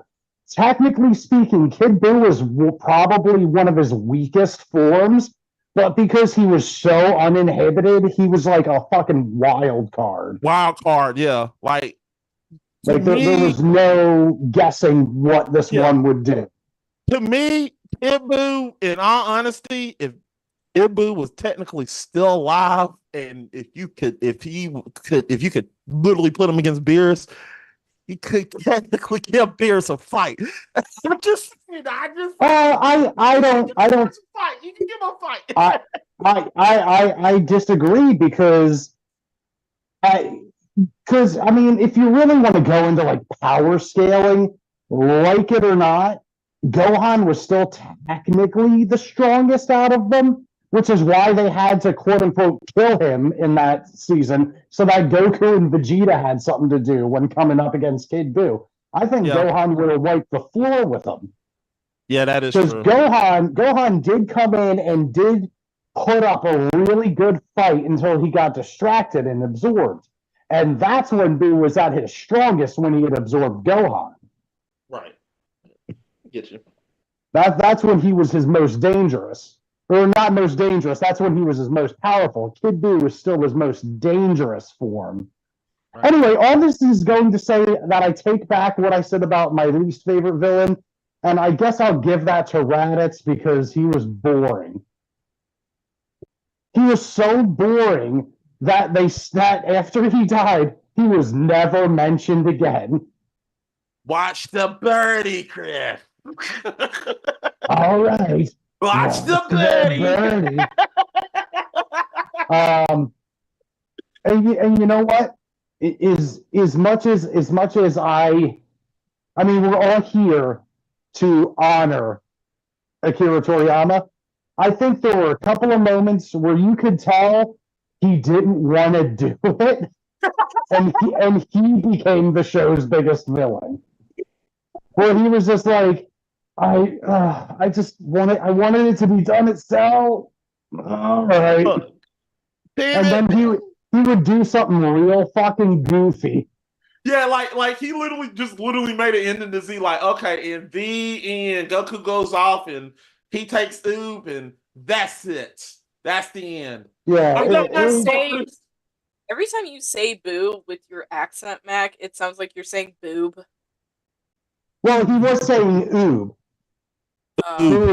Oob is the his name is Oob. There's Boo and then Oob. Boob is the why did they make him black? Boob is what I happens wouldn't when say he was black. He was dark skinned, Yeah, but not black. he was maybe, if you really want to get regional with it, you could assume maybe North African or Middle Eastern. Yeah, fair. Yeah. Did Oob and Boo ever fuse? Yes, they did. Yes, in GT. In And they were GT. Boob? No, he did stayed become Oob. He became, I think they called him Majin Oob after that. Yeah, he had the memories of Oob and Boo, and Oob was like taking over. And he was a lame design character. He was just Oob, but with lighter skin and the little Majin Buu holes on him. That's weird. Yeah. Yeah. So they lightened his skin. Yeah, see that's how they thought making the black character stronger would be. That's what Make they did him with not Mr. that Popo. anymore. What? That's what they did with didn't say- Mr. Popo too. Yeah, they made him blue. Yep. Scott, you got one? Anybody else got one?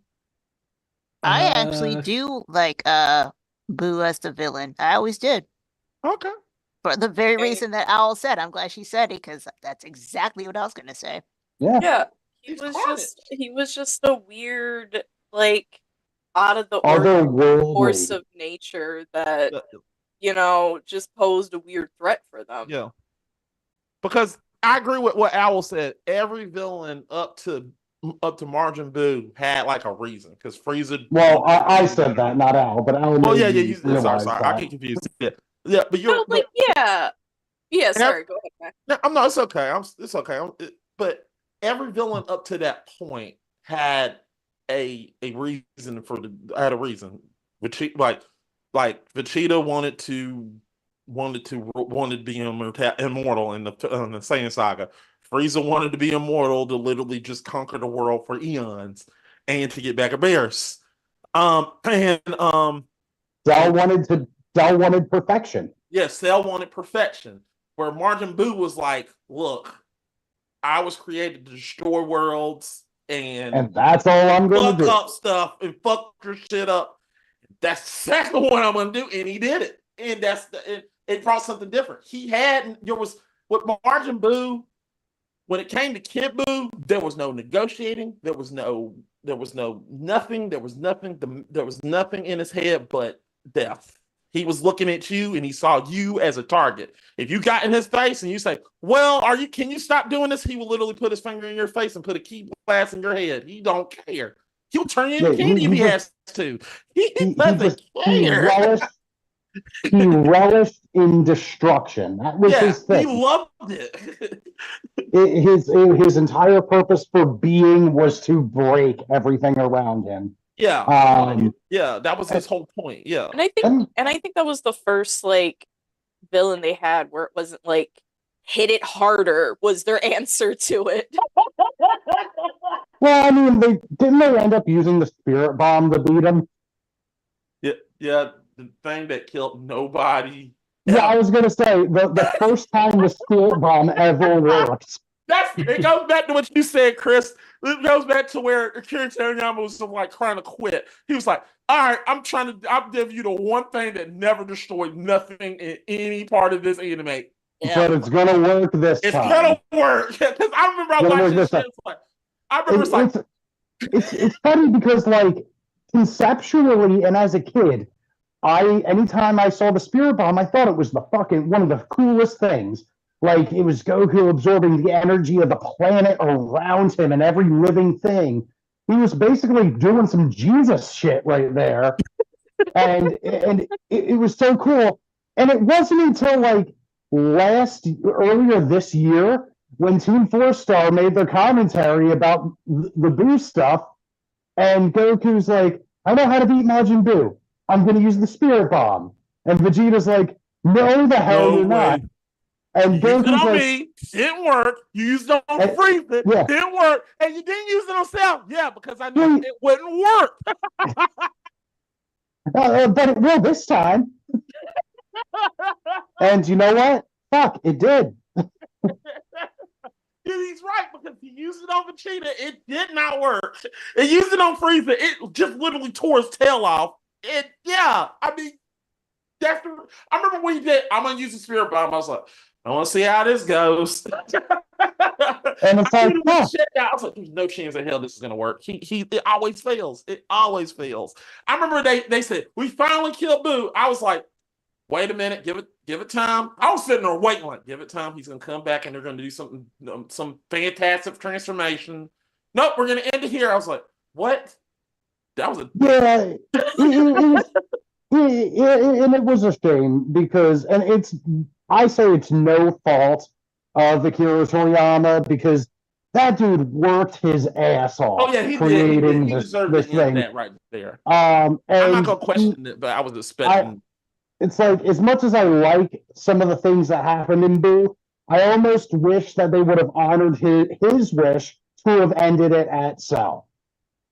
Because if you see how the Cell saga ends, it does feel like the end. It feels like the happy ending. Yeah. And you can tell that's how he wrote it. But, the editors, all the business and politics of what he was doing professionally got in the way, and they're like, no, you have to keep going. Right. And I understand a lot of people like Super. I haven't really watched it, and anything I have seen hasn't really captured me, or to me, at least it felt like they were recycling old plot lines and just doing them again. But I wish they would have honored Akira Toriyama's personal wishes a little better back in the 90s. All right. So, Chris, I'm going to kill you off, but let's go ahead and see what the other villains are because we want to get through it. I was never done with my statement. Go ahead. My least favorite is actually a tie. And oddly, for the same and separate reason. So, that's Frieza and Raditz. Okay. And that's because of plot points. And Scott might know what I'm talking about when I say this. Two of my biggest pet peeves with storytelling is when either a plot is very, very, very easy to read or it doesn't go anywhere. Right. And both of those villains encompass that. When I saw Frieza, I knew exactly where it was going to go. Just based on his character. I knew it, and it happened. Okay, it took a long time for it to happen, but it happened. I was not surprised. With Raditz, it's kind of like what Chris said. He seemed like he should have been a major plot point, and he wasn't. And I Yeah, never went back to it. I really Yeah. want to defend Frieza, but I respect your points. Can I defend Frieza for just like Look, 2%? I'm not saying Frieza's a bad character. I was just talking about in terms of the storytelling. It was kind of like, Oh, okay, yeah. Because I'm about to say, because Frieza come back and he keeps coming back. I Yeah. get that. I Yeah. get that, but he's very easy to read in terms of storytelling. It's kind of like, yeah, I already know what's going to happen. Yeah. Well, I mean, if you watch Super Broly, yeah, his motivation for getting them Dragon Balls were different. He said, "Yeah, I just want to." It doesn't even matter what the motivation is. I'm just saying his existence. I already knew what was going to happen, regardless of how we got there. I knew how it was going to end. Fair. Also, changing a character's motivation 20 years after the fact isn't, I don't know. I don't know if it's the best defense for the character initially. Because I'm not the biggest Frieza fan either, honestly. Fair. I was more of a Cell fan because I also was introduced to Dragon Ball Z in the Cell saga. Yeah, I was actually more so introduced to Cell before Frieza. But when I did see Frieza, I was like, oh crap, I already know. Yeah. They both had like similar vibes with like the constantly trying to like achieve like a more perfect form. Well, Cell was trying to do the same thing though. Well, I was doing the same thing. No, that's what I'm saying. I'm saying like they both had similar vibes. Yeah. Okay. Can I ask what they changed Frieza's motivation to 20 years after? Because I didn't watch Super. I did, and I don't remember it, honestly. He just wanted he just wanted to destroy Goku. He just wanted to literally defeat Goku. He wanted to defeat Goku. That was his whole goal. I mean, that doesn't bother me too much because Goku was the first person to ever just humiliate Frieza. Yeah. So I can understand how he might gain like an unhealthy obsession. Yeah, you would assume he would be equally as pissed with Trunks. Now, I will say this. Him a second time. I will say this. And he killed his father. I will say this. Yeah, he did. I will say this. It probably would have made me feel better if the second time they killed Frieza, that Vegeta did it, because it would have been more satisfying. Because I disagree. Only because he was I say Vegeta's moment should have been Majin Buu. It's crazy to think that Vegeta had been around in the show for so long, and he didn't really get a major arc until Majin Buu. That's true. He had this like I'm talking about his kill. Like, he should have been the one to take down Frieza in Resurrection F. That's what I'm saying. Oh, in Resurrection. Oh, I see. I didn't see that. Yeah. He should have been the one to take down Frieza. That's what I'm saying. Okay. Yes, I agree. I've heard a lot of people talk about that, especially because a lot of it centers around that unresolved grief and trauma that Vegeta had, right? Yeah, because it was so interesting because like Frieza was sitting up there saying, "Oh, what you're gonna do, Vegeta? You ain't gonna do shit. You ain't about shit. You never was shit." And if Vegeta just turned into Super Saiyan Blue, and he was like, "Yeah, I'm running power for God," and he said, "Now I'm a god. I'm gonna kill you." And I was like, "Yeah," I was sitting there, "Yes, tell him, Vegeta, do it. Damn, it's yours." And then Goku steals the kill, doesn't he? No, he had to, because Frieza bitch ass literally destroyed the world. He blew up Earth. He blew up Earth. Is that his answer for everything? Yeah. Jeez. Yeah. He knew he was dead. He knew what was gonna happen. He knew, well, I'm dead. Well, I'm not gonna die alone. I'm gonna kill you and this planet. And he looked and blew the whole planet up quicker than he did Namek, which pissed me the fuck off. I was like, damn it. Well, it took like 15 episodes for Namek to explode. Yeah. I think Frieza doesn't know what I give it about 5 minutes. Frieza, do you know what a minute is? I know. It's going to take 5 something. However long it takes the planet to blow up, divide that by 5. No, if you watch Dragon Ball Z, he literally says, "Damn, I used too much." He's like, "Damn, I shouldn't have fell back." Because he was literally looking to destroy the daggone planet, but instantly, but he couldn't. He's like, "Damn." 5 minutes. So That's bullshit. This took you 5 hours. so since we are also talking about, some of the unfortunate or funny missteps that, Toriyama might have had throughout his admittedly illustrious fucking career, because, we're all human. Can I complain about how they changed Bardock? How they retconned that character? Because Which one? well, how the original Bardock's original story, he was just like pretty low level Saiyan warrior who had a kid. Kid got sent off. Bardock didn't want his planet blown up and died, doing shit. Then they changed it into it's just Superman's origin story. Oh no, he's a scientist. Okay. He's a who loves his son so much and will send him away to this other planet where he has a future and a chance at life. I'm like, no, the Saiyans were pieces of shit. So you're saying you never seen Super Broly, and that's the beginning of Super Broly. That is the beginning of Super Broly. Yes. I've seen that scene. Okay, yeah. I didn't know that was Super Broly. You sure you didn't see Super Broly? I said, yeah, that's the beginning scene. No, I agree with you. I agree with you. I did not like that. I don't like the idea of that. Like, I understand, like, the idea, everyone's a little different. There were probably more, I guess, quote-unquote, progressive-minded Saiyans.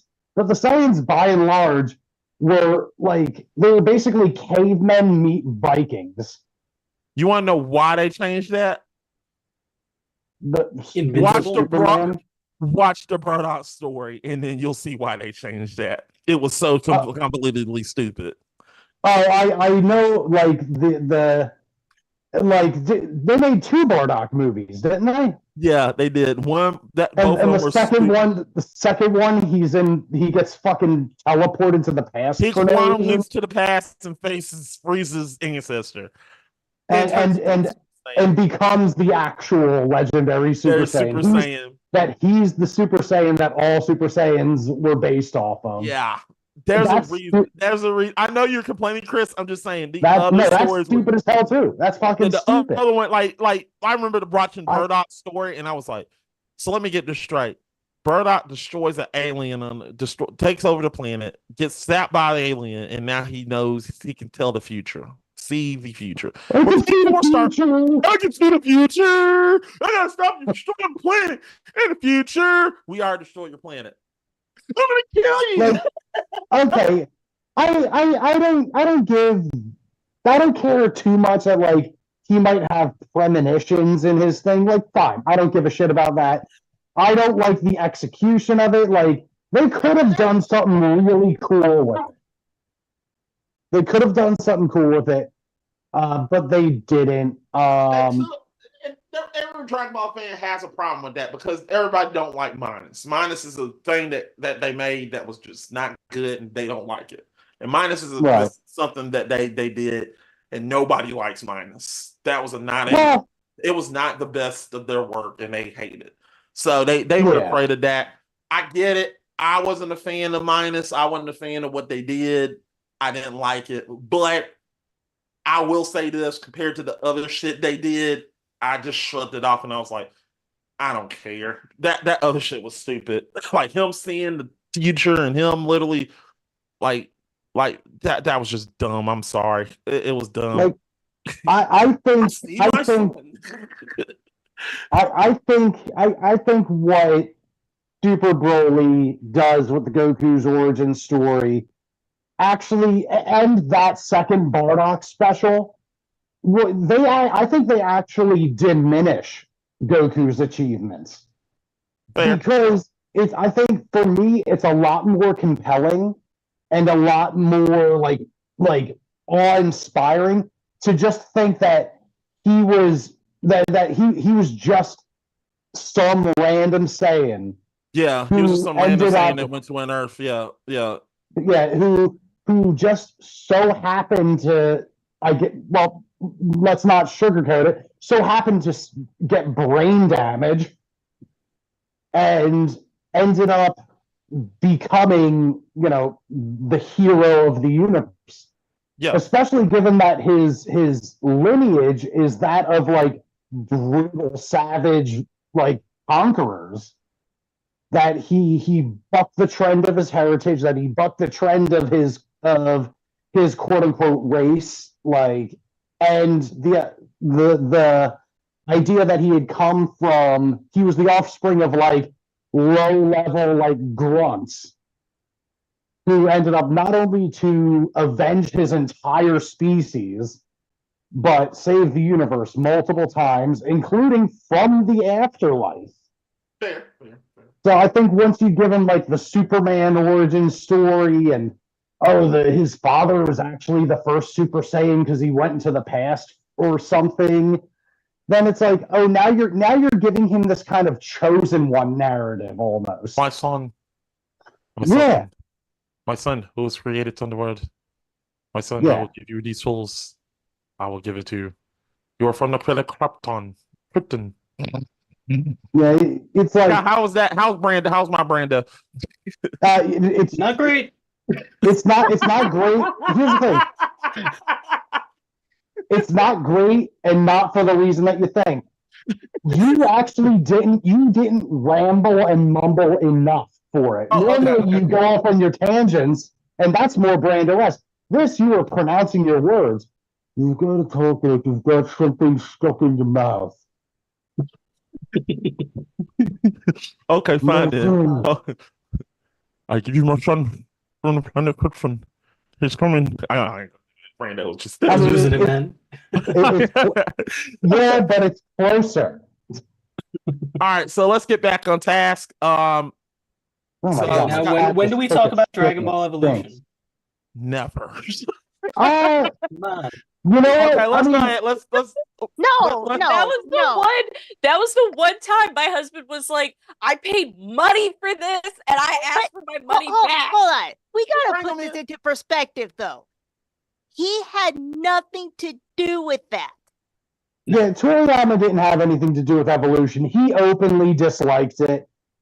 All Yeah, right, and so that- he was even more frustrated at the fact that he wanted to be involved, and they were like, "What would you know about Dragon Ball?" well, You're I making this. created it, This motherfucker. ain't your dad's Dragon Ball. This You know, is like- this is America's Dragon Ball. You know, the fact that the main actor came out recently and apologized for that He shit. clearly Like, didn't see the chat. I put that in the chat. Yeah, you know what? I don't blame any of the cast for what happened. Because a lot it- of them, if you actually research it, they actually went out of their way to watch Dragon Ball so that they didn't mess up. It was actually everything else that messed it up. Okay. I think if you, in a vacuum, the cast of Dragon Ball Evolution, for the most part, actually didn't do a bad job capturing the attitude of what they were trying to do, but the scripting was so horrendous that it overshadowed their why did you do this, Scott? Why did you do this to us? Let's dissect. I'm like Kid Buu. I love chaos. Well, it's not really chaos because Chris and I are going to agree, clearly. But if we're going to dissect it, let's dissect it. They already messed up by putting Goku in an American-ish high school. Yeah. Yes, that was a problem. But you see, like, the actor, as far as a live action could go, actually tried to capture like the weird, not antisocial, but like the fish out of water. Fish out of water vibe of the character. He wasn't Goku. He wasn't dumb. No, he was. I mean, he wasn't Goku. And also, I don't even think that's his fault. That's not his fault. I agree that's direction, but that's what I want from my Goku. I don't want my Goku like a oh, I know this. Like, I want Goku. Dumb. Sorry. Well, okay, Yeah, Chris, that let's be honest. Let's take it a step back. They did whitewash it. They did. they whitewashed the shit out of it. Except for I- Chi-Chi and Jamie Chung is hot. So I'm just gonna say that. You know what- what's what- funny? Did you know how old they were in real life? Like the guy who played Yamcha was like in his mid to late 30s at that point playing Yeah. Yamcha, Wow. and he doesn't even look it. No. No. No. You know what? Credit where it's due. I think if in a better script, he would have been a much better Yamcha. I actually think the actor was Because fine. I think he actually did capture Yamcha. You can Uh-huh. see, you can literally see Ernie Hudson in tears when he played that part. He played this part of Master Roshi's master. He was in tears. Like, he was like, oh my God, I'm actually in a shitty ass film of my favorite anime. That's And, the way I felt when he was doing that. I was crying my ass out. Like, this film. And then who was Master Roshi? Was that Chow Yun-Fat? Chow Yes. Yun-Fat tried his damn best. They all did. They all tried did. his best. He He was trying to perceive airbending. He was like, oh God, really? You want me to say this? Airbending? Okay, airbending. Y'all don't pay me enough to do this shit. Like Chow Yun-Fat, Master Roshi, actually captured the character pretty well. He was this weird Perverted. who didn't take anything seriously. He was comical. He did it right. However, they picked someone who looked and was too fucking young for the role. Yeah. They needed to get like an actual old dude. They need to needed get Jackie Chan. Yeah, Jackie Chan. Jackie Chan would be awesome. Jackie Chan would have been fun. It's been years You know what? I since think I've seen Jet it. Li.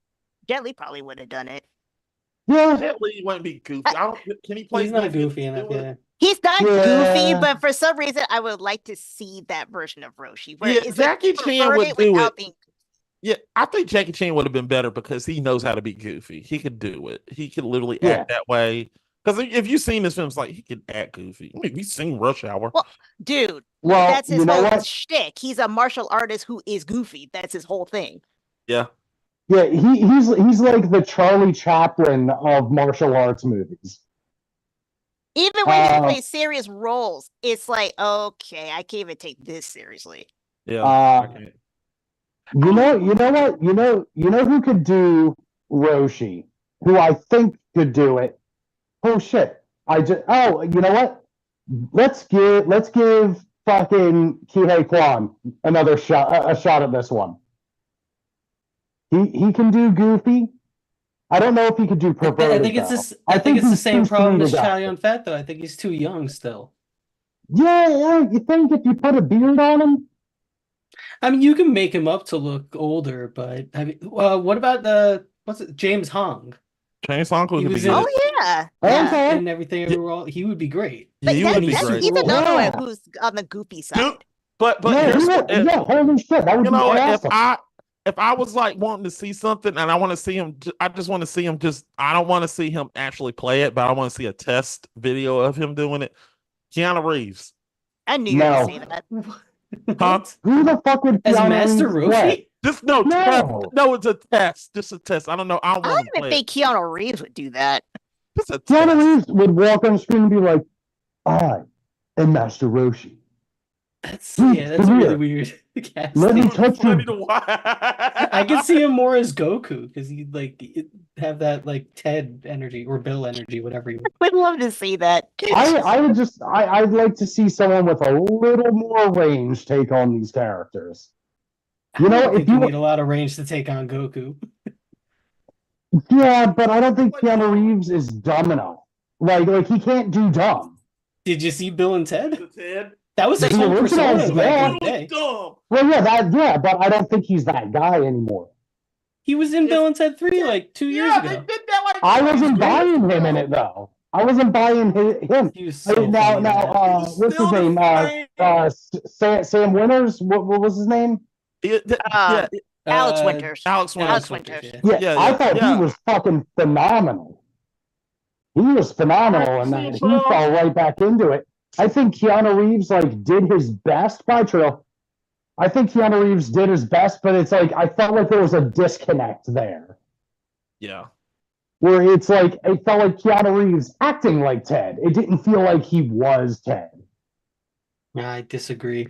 I love that movie. Al, you're gonna get into this? Nope. Anyway, yeah, we should be talking about Dragon Ball still. Anyway, because it has nothing to do with him. It really doesn't. No, it doesn't. Yeah. No. I mean, last thing I'll say about casting and Evolution versus bad scripting. I think they picked the right guy for Piccolo. Yes. And gave him a terrible script. I think by the way, you should also read what James Marsden also says about it. James Marsden was equally mad about that movie too. Yeah, he was literally like had his hands folded, like, "Wow, this is nowhere near what I." He literally went on. He was the first one to come forward, and I know Justin Chatwin apologized right after the man died, but James Marsden was the first one to apologize. He apologized when the movie came out. He said, "This movie sucks. I'm sorry. I love Dragon Ball. Yeah, I wanted to give the character Piccolo something. I did my best." Wait, was James Marsden Piccolo? Yes. The Marsters. Cyclops? Marsden. Marsters. Marsden is Cyclops. Okay, that's where I got confused. There's like 3 actors that have very similar names like that, and it's weird. Yeah, because there's Jason Marsden, who was all over the place in the 90s. Right. Yeah. Gotcha. He was Max and Goof. he's a voice actor. Yeah, he's Max Goof. Yeah, no, I could tell that by and large the cast of Dragon Ball Evolution either had done their research or they were Dragon Ball fans that just got dealt a bad script, got roped into a contract to do this terrible fucking movie, and they tried their best to at least get the characters right. They probably approached him and said, "We're doing a Dragon Ball film. You're down?" Hell yeah! And this was the fucking mid 2000s. Yeah. They was like when they approached him, like, "We're doing a Dragon Ball film. You want to join?" Hell yeah! And they probably wouldn't even give him a script or nothing. They was just signed on the dotted line because it's Dragon Ball and they love it. And then they did the film and they was like, they read the script and it's like, it was like that scene from Arrested Development. I made a horrible mistake. That's what. Yeah, it's like, all right, here's the high school set. Yeah. And the dude playing Goku was like, "Oh, what are we doing? Like a future shot of Gohan in high school? Oh no, you're in high school. Wait, and we're gonna call you Giku. And it's pronounced Mimics. Mimic. I'm gonna go to my room and I'm gonna need a Big Mac, a double cheeseburger, and a fry and a Coke. And I'm gonna go in there and just sit in there and eat. That's what I would have said. I was gonna say that sounds like something Wesley Snipes said on Blade 3 or something.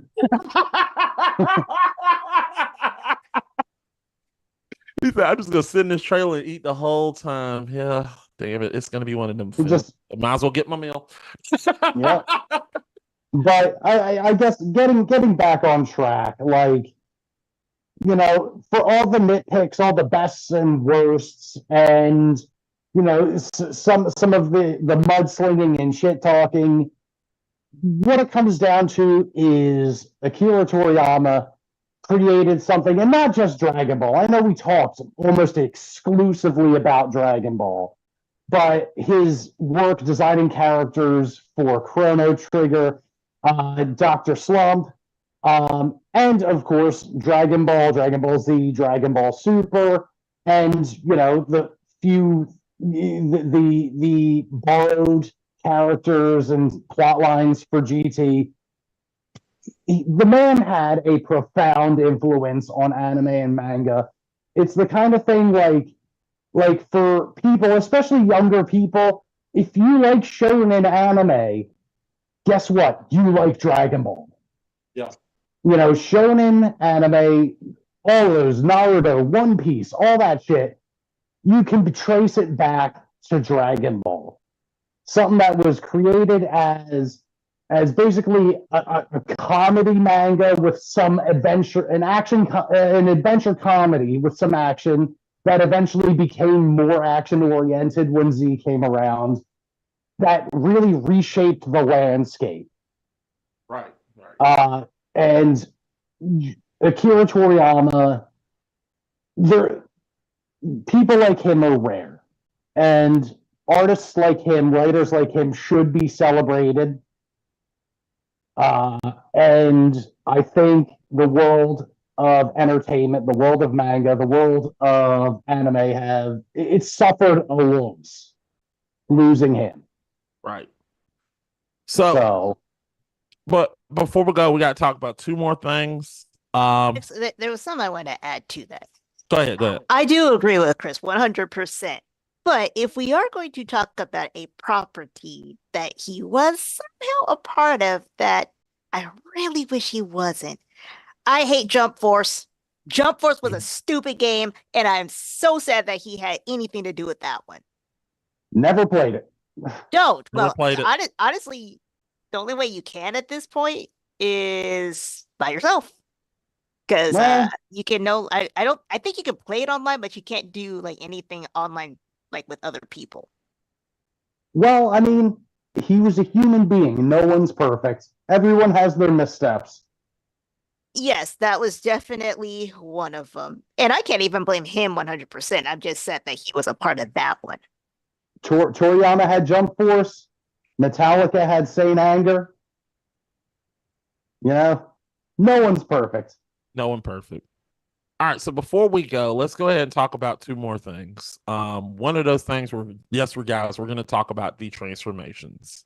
What is our favorite transformation? Hell yeah. But first, let's go with owls. Happy Owl Wren's moment of literally bringing back old scars. You did that one. She did not do that. Oh, I'll be right back. I'm listening though. Motherfucking wish. So, Al, since you brought it up, what would you wish for? You got all 7 Dragon Balls. I would wish that I would have an untraceable money card that whenever I swiped it had the exact amount of money that I needed to make that purchase. That would be dumb because somebody could just snatch that card from you. What you would do, it would be untraceable. Fair. Yeah, also, that would be her wish. So even if they had the card is not attached to the wish. It would be attached to her. So they would have to take her too. Well, fair. Yeah. Whenever I swiped the card, like I said, that even means Ernest couldn't do it. That it would have the exact amount of money for that purchase. So nobody could take that card and try to use it to make whatever. You can't take money out of it. You can't take it, it doesn't build you credit or anything. It's like if I want to go to the grocery store and buy a $1,200 bottle of champagne and I swiped that card had the exact money to the penny. I like that. Chris? All right. Question first. Is this if I gathered the 7 Dragon Balls and I summoned the dragon, who made this dragon? Is this Kami's dragon or Dende's dragon? You son of a bitch. I was gonna go a step further. I actually was gonna do something smarter, but are you gonna say Karunga? No, I was gonna my wish was gonna be I wish I had Namekian's Dragon Balls so I can get 3 more wishes. And I would use and I use that first wish to speak Namekian so I can have 2 wishes. So answer the question. Is this Kami's Shenron or Dende's Shenron? Let's go with whatever you want. All right, if we're going with Dende's chevron, that means I get 2 wishes. Exactly. So, my first wish, $100 million. Because, and now here's the thing, I don't want infinite money, and I Cash? don't, what? $100 million cash? No. $100 million in a bank account, fully legal, fully taxed. So whatever's left after that. I wish for a bat.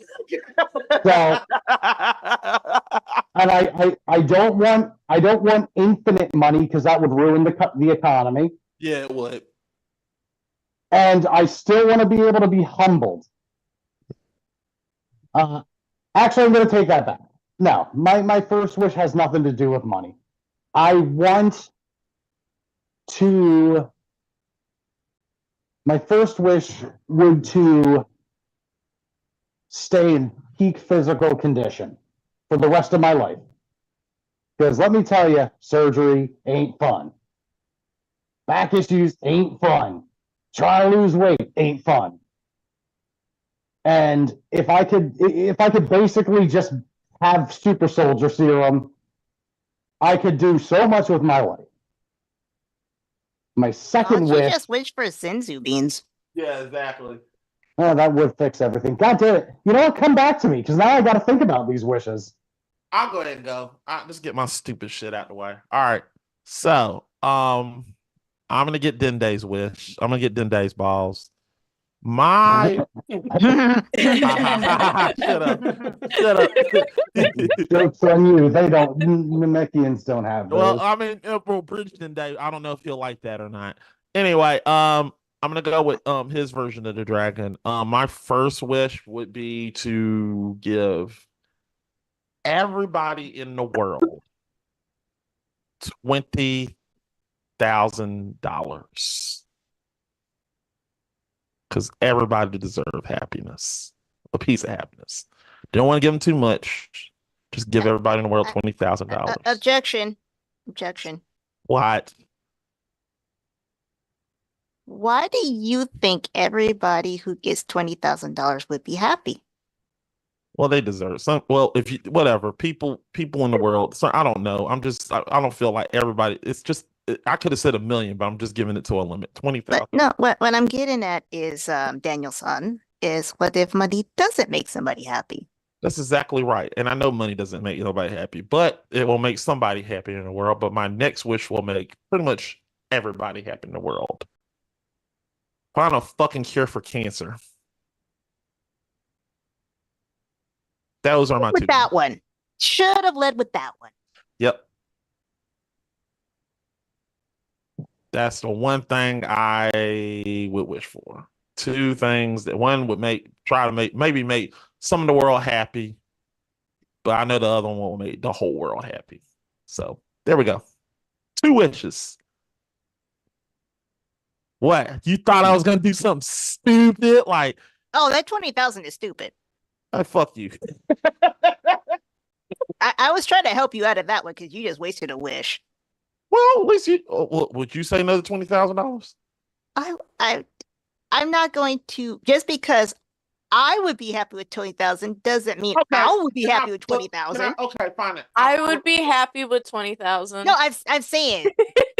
I'm gonna yes, flip the I'm wish. talking about probability. That does not necessarily mean what makes me happy would make somebody else happy. I'm gonna flip the wish. Hold on, let me take that back. All right, saying that I was told everybody in the world. All right, fine then. Still keeping the cancer one. Want to get rid of that. The next wish would be everybody that is in the group with me, that's with the GF1 crew. Everyone that's with me, including myself, gets $100,000. Okay, then I'll get mine away. That would wipe out my debt and get me a PS5. So I will take it. Well, actually, I would split it with my wife. So it would get me a PS5 and wipe out most of my debt. And she would have $1 left. Yeah. Hold on, miss. Why would you just give it away? Because that doesn't necessarily make me happy. I wouldn't actually be happy if you gave that to me. Fine then. What do you want? Friendship? You already got friendship. But that's what I mean by I get the point of your wish, but it's kind of that whole money doesn't bring happiness to everybody. All right, everybody gets a big feast. Nice. Okay. I'm down for that. See, everything you're saying will make me pretty cheerful. The money, not because I want money, but because it would alleviate my stress. Yeah. Also, Al was like, "Shut the fuck up." All right. Look, this is all I'm saying. I am not one to take money from my friends. So I would always feel guilty. Like if you gave that to me as a gift, I would be grateful, but honestly, I would also feel guilty. That is just me personally. Okay, that's cool. just who I am. All right, well, Al already getting unlimited money, so it doesn't matter. I did not say unlimited. I did not say unlimited. I did not say unlimited. Yeah, okay. It's not unlimited. It's always exactly what she needs at a given moment. It's okay, gotcha. All right, but saying that, all right, a big feast.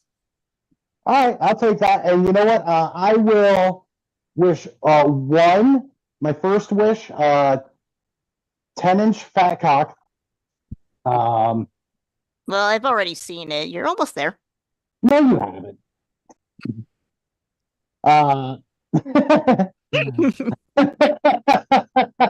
See, I was trying to give you a compliment.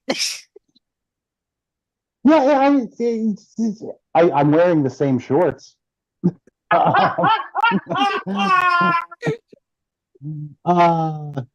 And my second wish is money. I want just $1 million. That's all I need. It's more than what I need. I would split it with my wife, and with my $500,000, I would wipe out my debt. I would fund my career, and all my career aspirations. I would open up a number of savings accounts to allow that money to grow and work for itself.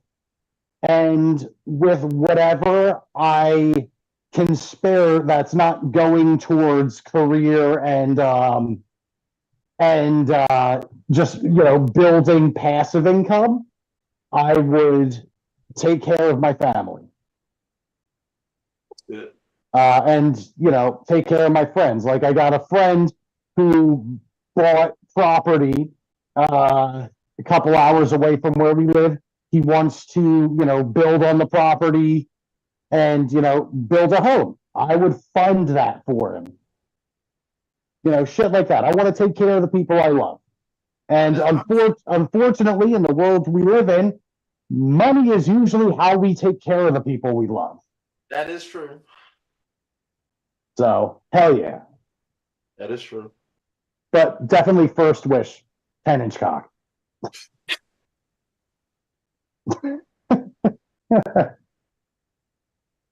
Scott? Could I wish to eliminate scarcity from the world? Oh. Oh, Thanos. Oh. Yeah, but not with eliminating people. Like the anti-Thanos. Yeah, reverse Thanos. Yeah. Thanos is the only way to do that is to eliminate people. No, just make more shit. Can the dragon do that? Who did that? Sure. He's right, fuck it. That's my first wish. First wish, scarcity, done. I was going to say, it seems like the only thing the dragon can't do is make cyborgs human. Well. Yeah. All right, well, that's not going to affect my second wish. My second wish take their is bombs instant out, transmission. Oh, hell yeah. Instant transmission. I want to be able to travel anywhere at any time. You motherfucker, I know what you're doing. Saving on travel. Hell yeah. Yeah. Fuck that. I just go anywhere I want in an instant. Yeah, you can literally just go, hey, instant transmission. I'm going to Idaho. Bye. Yeah. And I never need to worry about money because there's always shit around because there's no scarcity anywhere. Yeah. Money as a concept doesn't need to be a thing anymore. All right. You know what's a really interesting thing? Oh, wait, did anyone not go? No, everybody go. Okay. I Yes. don't think Mist went. Oh, Mist, Yeah, you I go. never said mine. Actually, one of my wishes would be the same as Scott's. Like, I've always wanted to go to either Japan, Italy, or Greece. So I want to do the same thing where I could just, Dorothy Gale my way to wherever I want to go at any given Nice. moment. But for my second wish, I wish that our various channels that are on various social forums, including Twitter, Twitch, YouTube, and TikTok, would get a lot of views so that we can give you more content, so that we can make money, so that we can make merch and go to all of these various conventions for everybody to enjoy us and our shows. You Hell can yeah. teleport Or there. throw stuff at me. I don't care. That was not even remotely at you. That was at our audience. I know. No, Mac, I would teleport to your house, throw a pie in your face, and then teleport out of there. No, I know what you would do, Scott. Uh, You're literally like You know what? If we all had that ability, do you know how much abuse we would put on Mac? I wouldn't teleport because I don't have that, but I would have the extra money to pay for a flight to your place where I can go in there and say, "Hey Alexa, play Ram Ranch." No, And take your PlayStation and leave. Alexa. Well, I mean, I would just buy my own. You know what's really interesting? When I think It's about the principle. You would take his PlayStation that he should have given to you anyways and leave. oh my God. It's really interesting when I think about like having that much money. It's like I know a lot of people like the first thing they go to is like car and house stuff. And I'm sitting here, I'm like, nah, I like my apartment. Rent's not too bad. Yeah, my and car's fine for now.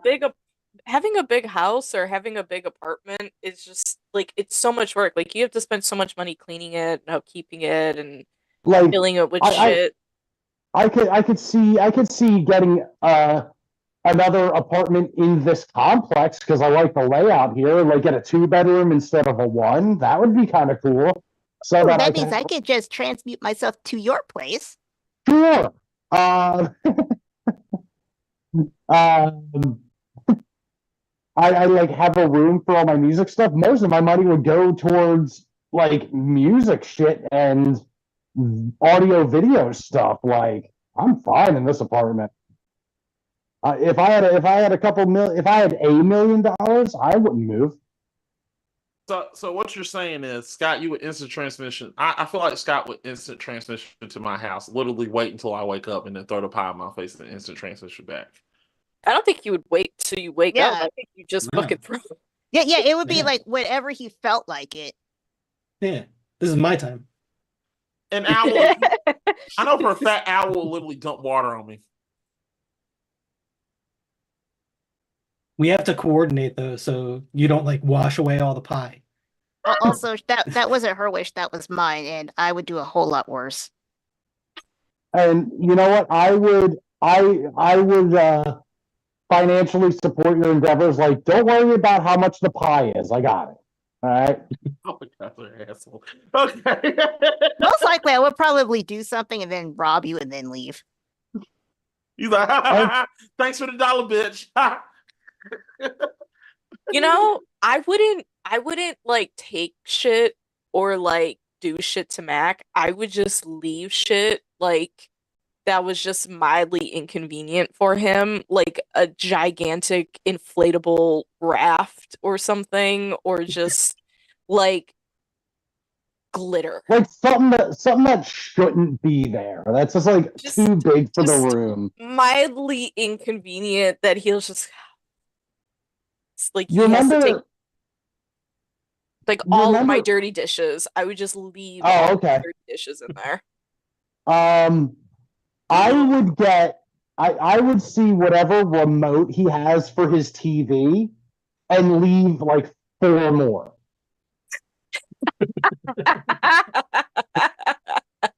That way it's just annoying for him to figure out which one is the right one. That's a good And then Um, on the inside of like the battery, when you like flip it up, you just say "fuck you" on the inside. here's a good one. I would do that, and I would have batteries in all of them, but Yes. I would have something obscuring the connection so that he has to like take the batteries out and put them back in to get each one working until he figures out which one is the right one. But then at the end of it all, I'm such a cheeky boy that I've unplugged his TV.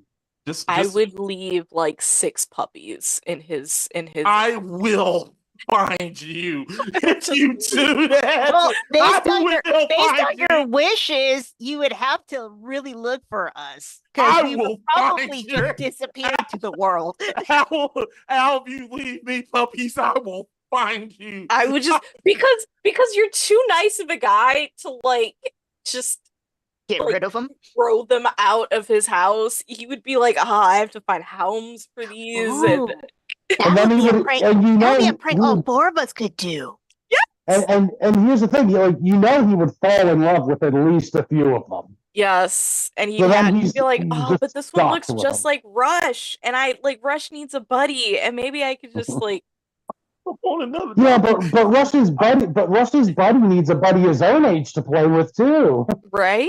And then when they get older, that dog would like need a buddy, and we would have to recycle the buddy system. So that buddy would need a buddy. Speaking So of a couple of years down the line, Mac has 17 dogs in that house.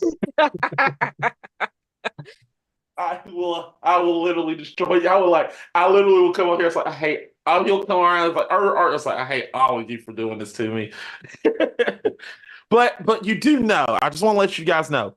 Rush is not only around. He is around me 24/7. So if I'm asleep, 9 times out of 10, Rush is literally like right beside me. So he's a light sleeper.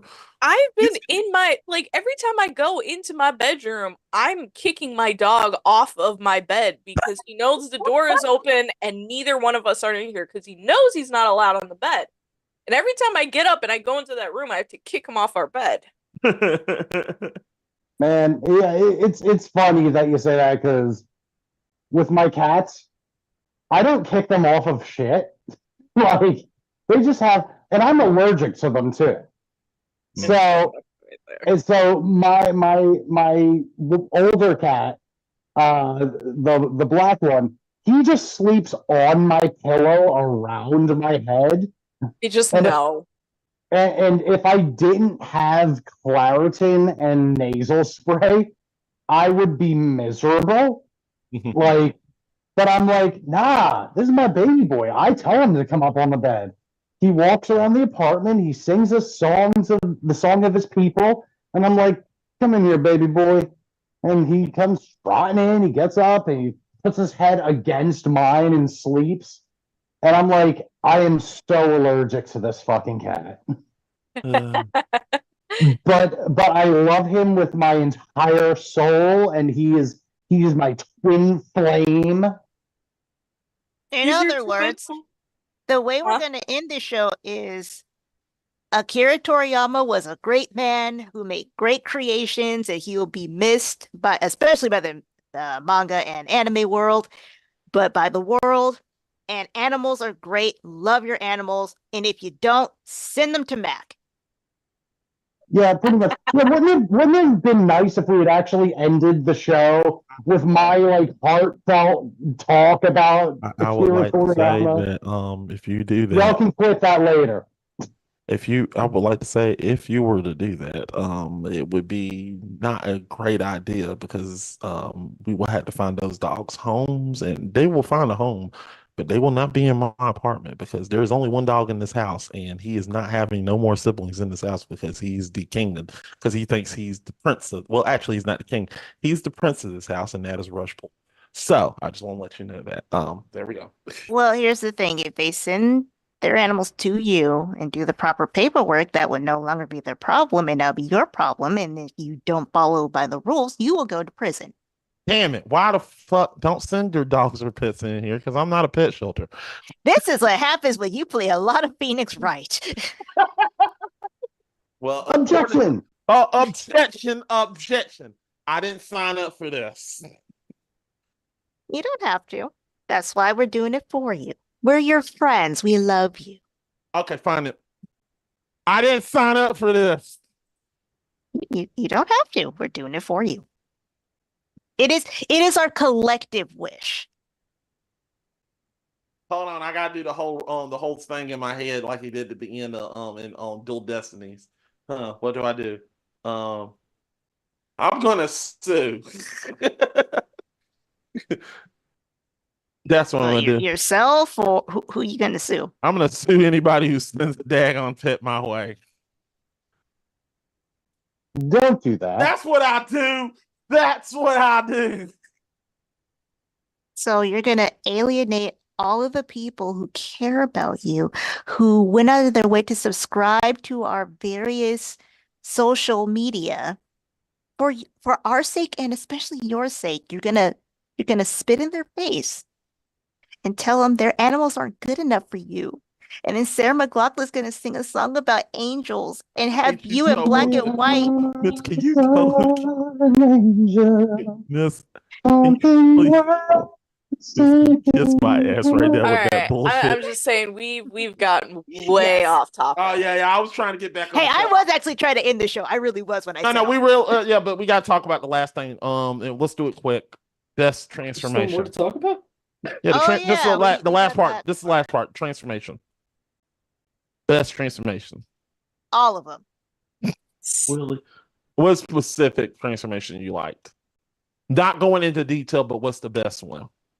I honestly love all of the fusions.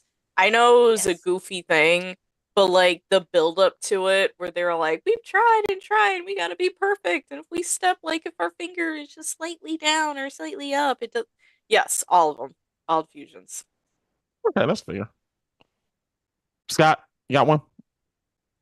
Fat Go Tanks. No, but seriously, Super Saiyan 2 Gohan. Okay, fair. First. This one is a tie. One of them is Super Saiyan 2 Gohan. Because of that builds up, because you spent so much time of him really practically begging not to be thrown into the fight. And because he's a pacifist and, you know, he really was kind of the epitome of the good man doing nothing. And then finally, like, realizing he has no choice. And he transforms. And it's so cool because, like, when it really finally shows him transform, he has tears in his eyes, like this, like all this built up, pent up rage and pain. Like he's looking at Cell like, you made me do this. And yeah, then he just goes in a robot Gohan, like I'm. Just and it's like not only does he have tears in his eyes, but like all the power and I guess like whatever wind it's creating, his tears are floating up and evaporating. It's such a cool look. And then the other one that I'm tied with, the original Super Saiyan transformation. Goku on Namek, because even in the manga was black and white. So, you know, the whole blonde thing was something for the show, pretty much. They're like, they just didn't use any color ink, any black ink to save some budget. We'll just take it as blonde. And it's like, no one knew what a Super Saiyan was. You know, there was all this lead up, this idea of like, oh, what's a Super Saiyan? Oh, Super Saiyan, Super Saiyan. And then you see it and you just immediately, you know, you're like, oh, fuck yeah, that's a Super Saiyan. All right. So, yeah, those two. Sorry, I know you just wanted an answer and I'm giving explanations. It's okay. Yeah, no, it's all right. Miss? Gogeta and Vegeta. All right. Super Saiyan 3. It's a hell of a scream, man. Yeah, that was.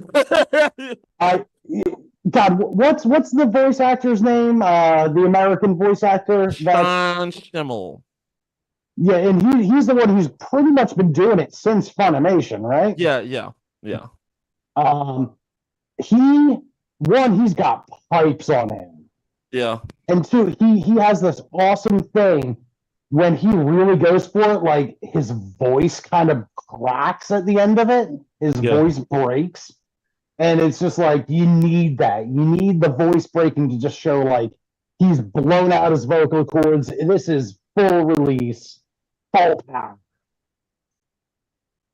And And then he just said, "This is I think this is a sentence saying on top of Super Saiyan, but I like to call this Super Saiyan 3." I was like, "That's cool."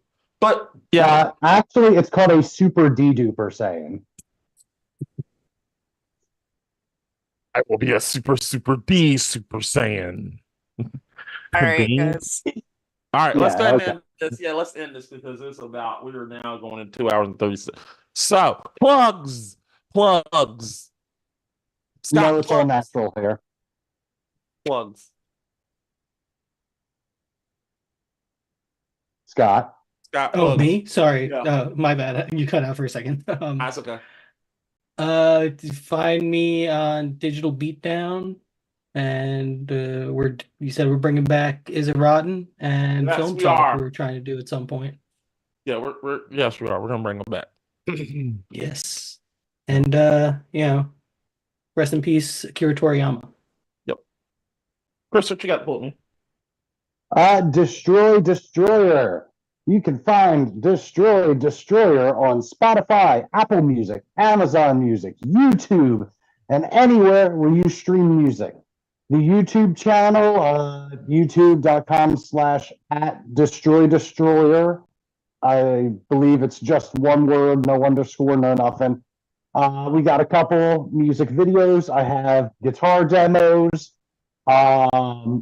and lyric videos, all that stuff. Also, as mentioned earlier, there is DTH Games, where I currently, I recorded this shit back in January. The current series is Resident Evil Director's Cut. So if you want a blast from the 90s, I got that shit going on right now. So check it out. You can find it there on YouTube, DTH Games, until May, at which point GF1 will be absorbing the channel. Also, Twitter, Instagram, Destroy Destroyer. Look me up. You can find me. It's an image of me with a bloody blindfold. All right. Happy hour in. I'm here. And follow us on TikTok at the GF1 Studios. Yeah, that's all I got. Cool. Yes. Pretty much wherever these guys are, I am somewhere lurking, apparently now. Hell yeah, did it. Yes, you are. Because I'm pretty sure at some point I'm getting to playing a game with Chris somehow. Yeah, that would be awesome. To do some, multi-people episodes. Because I think some of the best content I've done with DTH Games is when I had a friend over and mic'd him up too. I like having someone to play off of because otherwise I'm just rambling about nothing. Well, whenever you get Baldur's Gate, I will definitely do a campaign with you. Hell yeah. I would love that. Yeah, that'd be cool. And you know me, I'm Mac. Come follow me at Tampa Book Fan 88 or GT Game Fixers on Twitter. Also, make sure to come back, stop by once again tomorrow night, where it's official, people. We are streaming Overcooked, and we're going to be yelling at each other. Well, just like on Dragon Ball Z, last time, Overcooked. You didn't get to see it last time on Overcooked. I ate an edible. Two. Just to get through the fucking game. No, just so we can be clear, all right? I had left you in charge and took an edible just to relax, okay? You were fucking up so much that I had to jump in and just be like reorganizing shit. Yeah, we did good though. Hey Scott, did you ever get your unemployment check? Don't worry, you're still No, hired. I don't know what's holding it up. Yeah, I feel like we're being held hostage in our job. Yeah. We're gonna be cooking. So yes, guys, if you're wondering, yes, we will be fucking cooking tomorrow in the kitchen. Let him cook. Let me cook. No, no, no, Yes. no. This is why Owl was upset with you, because we let you. Oh, I was cooking. Anyway, get ready to see that, people. It's gonna be fun. All right. So anyway, that's it for this episode of GF1 Podcast. We will be back next month with the GF1 Podcast. I don't know if it's gonna be a GF1 podcast or I don't know. We might turn that GF1 podcast into my roast. We don't know. We might do it because it's gonna be on the 27th. My birthday's on the 28th. So the next Oh month. snap! It is. Oh, April 28th. Yeah, your is birthday is next month. Yeah. Oh my God! Yeah, we gotta figure out something to do for you. Roast. Yeah, we're gonna do a roast on the 27th. So you can do. Oh, dude, I'm gonna get fired for all the racist shit I'm gonna say. So, yeah, This is not the opportunity to use the N-word. But it's a roast. So yeah, so y'all go ahead and roast me. I know y'all guys love me, so you're gonna roast me, but that's the only thing I know. I know y'all guys love me, so it's not gonna bother me. But yeah, just do a roast on me. So the next episode of the One Podcast will be the roast of Matt Poole. So get ready for that. I can't wait for that. I always wanted to be roasted. I'll be 36, so it'll be a proper. You always wow, we're doing terribly if you're asking us to roast you, and that's all we do. We need to step up our game, guys. Yeah, I know. We gotta get him to cry at least once. I'm gonna cry and laugh. We gotta get him to cry so badly he just cuts mid-show. I do that a lot, do I? Yeah. No, like you just maybe it's not facing you. You just stop the stream altogether. It's a roast. I hung the picture. All I know is you guys love me. You don't mean everything you say. Anyway. I do, but you know. Yeah, just keep to yourself that one. I'm gonna get you for this. I only agreed to be on the show at all just so I can have someone to beat up. That sounds racist. It does. Anyway, guys. I'll defend you on that one, Mac. We gotta end the show before they cancel. Bye, everybody. Yeah, y'all have a good night. Yeah.